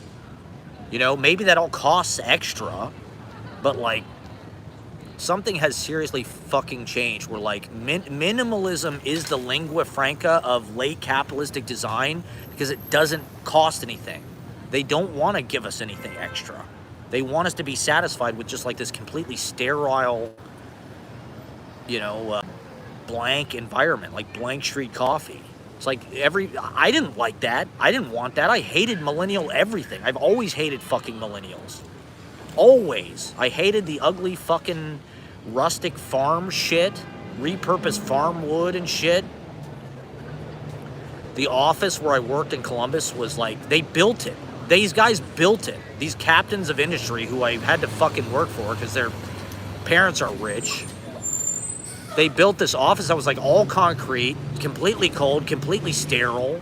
There was no rugs. It was all repurposed farm wood on the walls. It's like, there's no texture to this place. It looks like fucking Beowulf fucking, where they killed Grendel or something. It looks like the big hall in fucking Beowulf. Like, this is not a homey, cozy, warm environment. This is like a fucking prison. It's like bare concrete floors. And, you know, like, these things matter. You know, like, the texture of the world around us is part of us. And when it's, that's one reason why I think there's so many school shootings, to be honest. The kids are so alienated, and the schools themselves are designed by the people who build the prisons. So they're completely uninspiring, soul dampening, creativity assassinating environments. You know, the school that I went to was a pretty nice school, really. It was brick, hardwood floors. There was some nice classrooms, you know? So even though it was like a hell on earth for me and I fucking hated every second of it, I still could cosplay like I was Max Fisher or something because my school kind of, you know, it wasn't like a rich person academy. It was a public school, but like, it looked like this, you know? It looked like that building or something, you know? It didn't look like schools now look, which is like everything's fucking linoleum and like you know, it's these weird plastic desks and shit. It's all super inhuman. And you know, these kids go in there every day and they've got nothing to latch onto, and so the place disrespects them. You know, the place is dehumanizing them. You know, the school, it's built by the same people who build these fucking private prisons, school lunches and shit. God. And then it's just like, the whole model is, to be honest, it's inhumane. Putting all these fucking crazy fucking kids together in like one class, and like it's all,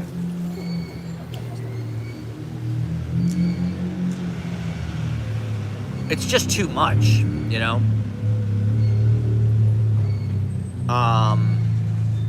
And so I don't really blame the kids for going and shooting up the fucking schools, because they're ugly and dehumanizing, and they just are disrespectful to us as humans. Really, you want to, it's surprising me kids didn't start shooting up schools earlier. Really, you're gonna force us into this fucking ugly building like 8 hours a day with people we hate, who like are mean to us, who bully us? Like, of course I'm gonna go in there with a gun and shoot everybody. I'm stressed the fuck out. And, you know, there's no future. I'm being told all day, you know, on the internet or whatever, that there's just no future in anything. There's no way out. We can't change capitalism. And the world is ending, climate change, blah, blah, blah. So that's why I live stream. I get on and I just try to address the ills of our society as much as I can, as frantically as I can, as instantly as I can. It's clear that wealth inequality and the privatization of everything is killing our fucking society. There's no commons, there's no public anything anymore. It's all just for the fucking highest bidder. That's why I like Bleecker Park. Even though this is just like, this is a nice thing for rich people to have. You know, it's the West Village, so it's like, you know, of course they get their nice little park, but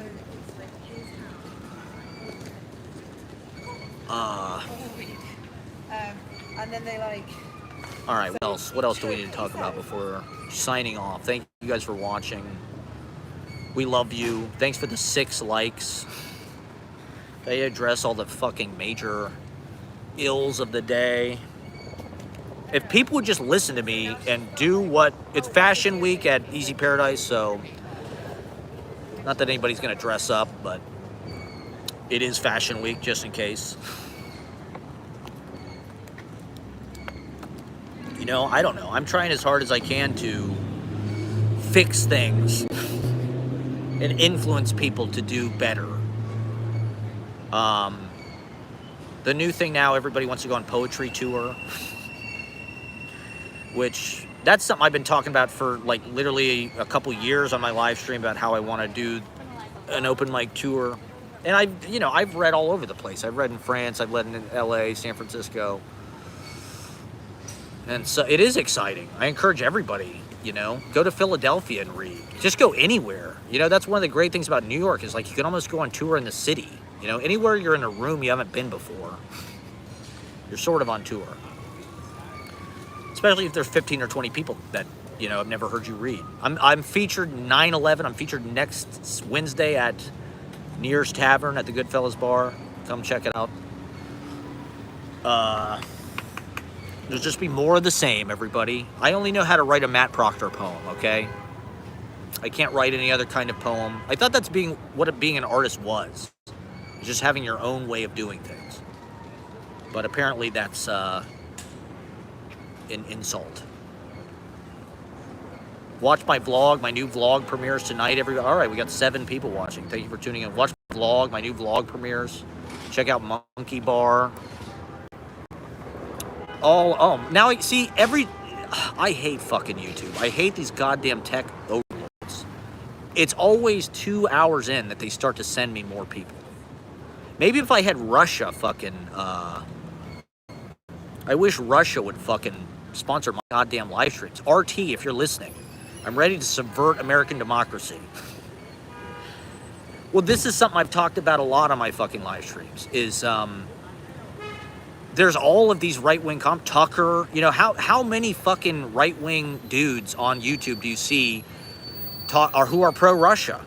It's practically all of them, Trump, Tucker, Tim Dillon, they all think NATO is the aggressor. Kamala's a war hawk. Biden's a war hawk. They want to start these wars in Israel. And Ukraine, Zelensky's a puppet and he's a fake and he's a plant. And RT is paying all these fucking, I don't know, they're not, I agree that they're not, okay, maybe they're not like going into Tim Pool's fucking like editorial office and being like, you need to say this, this, and this, but like, they don't need to. He's already saying it. All they need to do is just give him money for views. And they do, and that's why I fucking see his stupid ass videos pop up. Why do I see so much right-wing shit on YouTube? YouTube should be like a public access channel. Like, I guarantee you there's tons of shit. Like, why aren't queer avant-garde poets on YouTube?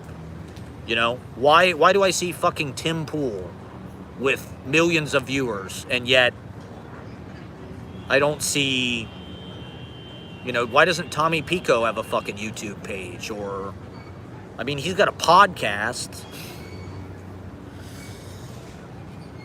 People are self-segregating.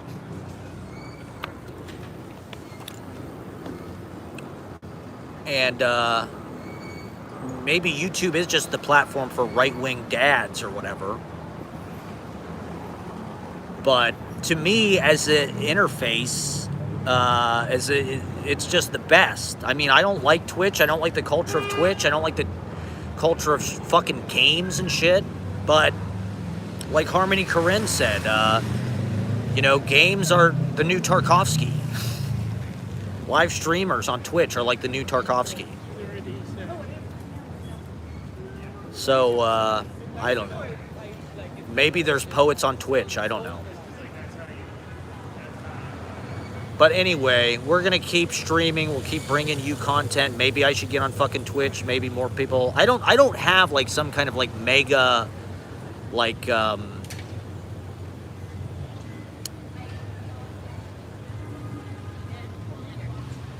well, part of what this story is about is these interests are funding certain YouTube channels and certain social media accounts in the United States to influence. And I've seen this for years. And they're just now, the FBI or whatever came out, Merrick Garland or the Attorney General came out, and there were charges or something about this fucking Russian RT is like funneling all this money into American social media influencers, which is not a surprise to me at all. How else could you explain Jordan Peterson, Tim Dillon, Rogan, Tim Pool? You know, there's all these guys who are alone on the internet, who are not getting laid, who have been getting their fucking ass kicked since Trump got elected because they're men, and they're pieces of shit because they're men. Men are bad. Men are evil. White people are evil. Fuck you all. And I'm not a fucking right-wing person at all. I hate all those fucking people too. I hate them more. That's why I complain about it. Is like, it's frustrating being on YouTube for fucking 20 goddamn years and having no fucking audience. And yet Tim Pool's got millions of fucking people, or Tucker, listening to his stupid ass opinions. It's all propaganda. You know, things haven't changed. Everybody's like, oh, the CIA funded fucking Jackson Pollock paintings. It's like, they're funding you, the podcast you're listening to, you fucking idiot. The Russian oil, they want to deregulate, they want to privatize so they can drill the fuck out of everything, you know? They don't want the government preventing them from making money in every dirty fucking way they can. And so they're pumping people like Peter Thiel. That's why you see this cocksucker on fucking Rogan and shit. Because he's pumping tons of fucking money into everything. That's why the culture sucks. Because all of the fucking rules have been changed so that rich people are just in control of everything. They're the ones who get seen. They're the ones who get listened to. And so their ideology just goes on. Oh, Barron Trump's at NYU. Yay. Fuck Barron Trump. People should be mean to him. You know? These people are fucking all of our lives up. You know? We don't have any fucking freedom. We have 4 jobs that are freelance. We're in the gig economy. We can't, you know, we don't even have a fucking place to live. I saw this one TikTok. This guy works 7 days a week. He's like a fucking barista. It's like, Jesus Christ. You know, I definitely, you know, racism is a huge problem. It's a huge part of all of this. But the economic inequality has exploded. People like Blake Lively and Ryan Reynolds are just having their way with our fucking planet. And it's gross and it's ugly and these people suck. You know, it's a lie that the best people make it. You know, it's a lie. Just because you're popular does not mean you're good. Just because you make something that people like does not mean you're good. People are fucking stupid. They're stupider now than ever. And there's tons of manipulation that's happening online that they're not even aware of. You know, they're just watching Tim Pool thinking, yeah, this guy's right. Fucking, you know, the fucking NATO is the aggressor. Ukraine should back down. Putin's the man. We love Putin. You're fucking morons. You're all fucking idiots. You know, these people that are like the most obsessed with like, oh, the government brainwashing us and all the libtards are brainwashed and the vaccine is for fucking people that are libtards. It's like, you are the retards, okay? You don't even know how you're being manipulated. You're voting for this fucking guy, Trump, who like doesn't give a fuck about you. That's how the Republicans always are. Unless you're rich. If you're already rich, by all means, vote for Republicans. You know? Because you're a selfish fucking douchebag. But like anybody else, you'd have to be a fucking moron not to see how they have fucked our country up. And fuck this Ronald Reagan movie too, with Dennis Quaid. It looks terrible.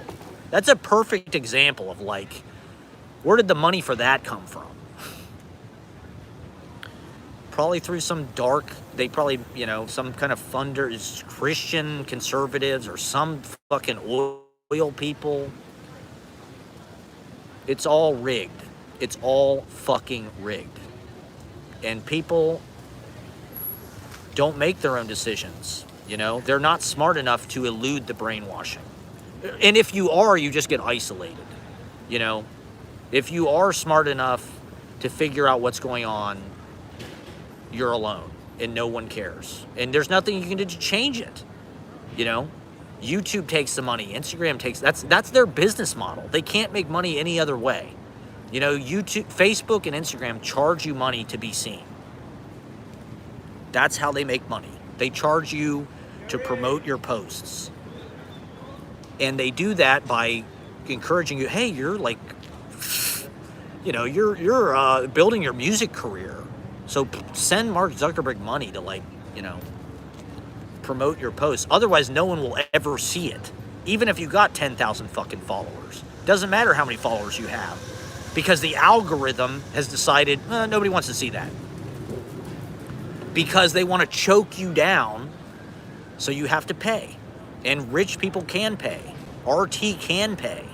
RT can dump shitloads of money into YouTube, into these platforms. Poor people cannot. You know, we don't have anything. So how do we get heard? How do we get seen? You know? You just got to hack reality somehow, you know? You got to figure out how to, like I saw this post about, you got to buy sponsored posts. Like, the thing about New York is it's oversaturated. Everybody here is trying to make a career. So if you buy a sponsored post, no one is going to see it because everyone's doing that. Whereas if you buy a sponsored post in a market that doesn't have it, it's cheaper.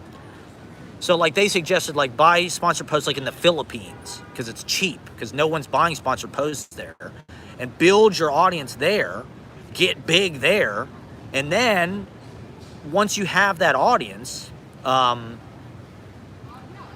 that's when New York or other people will pay attention, because it's just harder to build an audience here because there is no audience. Everybody is trying to be an artist, you know, or there's just a lot of competition for your attention here, you know. It's going to be a wild end of the year, says Adam Sandler. We've got Adam Sandler in the comments, everybody. That Adam S., that is Adam Sandler. He's a moderator. He will kick you out. Yeah, the election could be interesting. It seems like maybe Trump will go quietly into that good night. That's what I'm hoping for, you know, is these things have been given way more power than they deserve. You know, like, Trump has always been a loser. He's always been fucking like a pathetic piece of shit. It's just he hacked the media cycle where it was just like everyone had to put in their fucking 2 cents about Donald Trump and not stop talking about him ever for basically 4 or 5 or 6 fucking years. And that only ennobled the guy. That gave him fucking power. Now it's like the Democrats have superseded the narrative, which does not happen hardly ever with Kamala. You know, finally it feels like there's an escape hatch.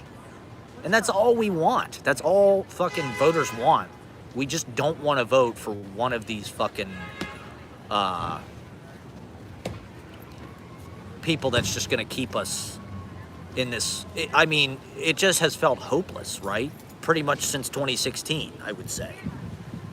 For most people, probably. You know, it just felt like we live in a nightmare. I don't get why people who vote for Trump don't see that. Like, you want to live in this? You want to talk about Trump all the time and, like, be separated from your family and, like, be obsessed with politics and talk about fucking trans bathrooms all day, every day? Or whatever? You know, it's like, it's because you voted for Trump. To be honest, if I was trans, I'd probably vote for Trump. Because, to be honest, it's the best thing that ever happened. Because it put those people at the center of the fucking conversation. You know? A lot of marginalized people, honestly, it catalyzed a lot of change. Because no one was talking about that shit, really. The fucking, there you go.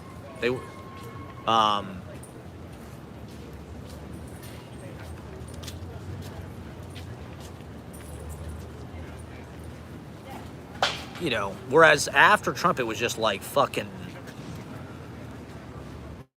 that just became the entire everything, you know? And so it's like, how do you not see that? It's like, you're creating this, you know, by voting for Trump, you're creating the woke left, sort of, in a way. Because it's just polarization. And it's, to be honest, I think that's also probably funded by some kind of fucked up interests. You know, all of the woke propaganda is divisive, to be honest, for a lot of people. It takes certain people and lifts them to like very high pedestals because that's representation. Oh, now this person gets to be a success because we don't want to feel like bad people. So I'm Colbert. I'm going to, you know, or whoever. And the rest of us are still fucked. And maybe even more so, you know? We're probably unhappier than we were 10 years ago. And more hopeless than we were 10 years ago. And poorer than we were 10 years ago. So it's not working, you know? I think we're probably coming to a moment where people are sort of reevaluating. This is generally how, like, American life goes. It's like, it's very reactionary. Everything is fucking reactionary here. Where it's like, okay, we did this for 4 years. It didn't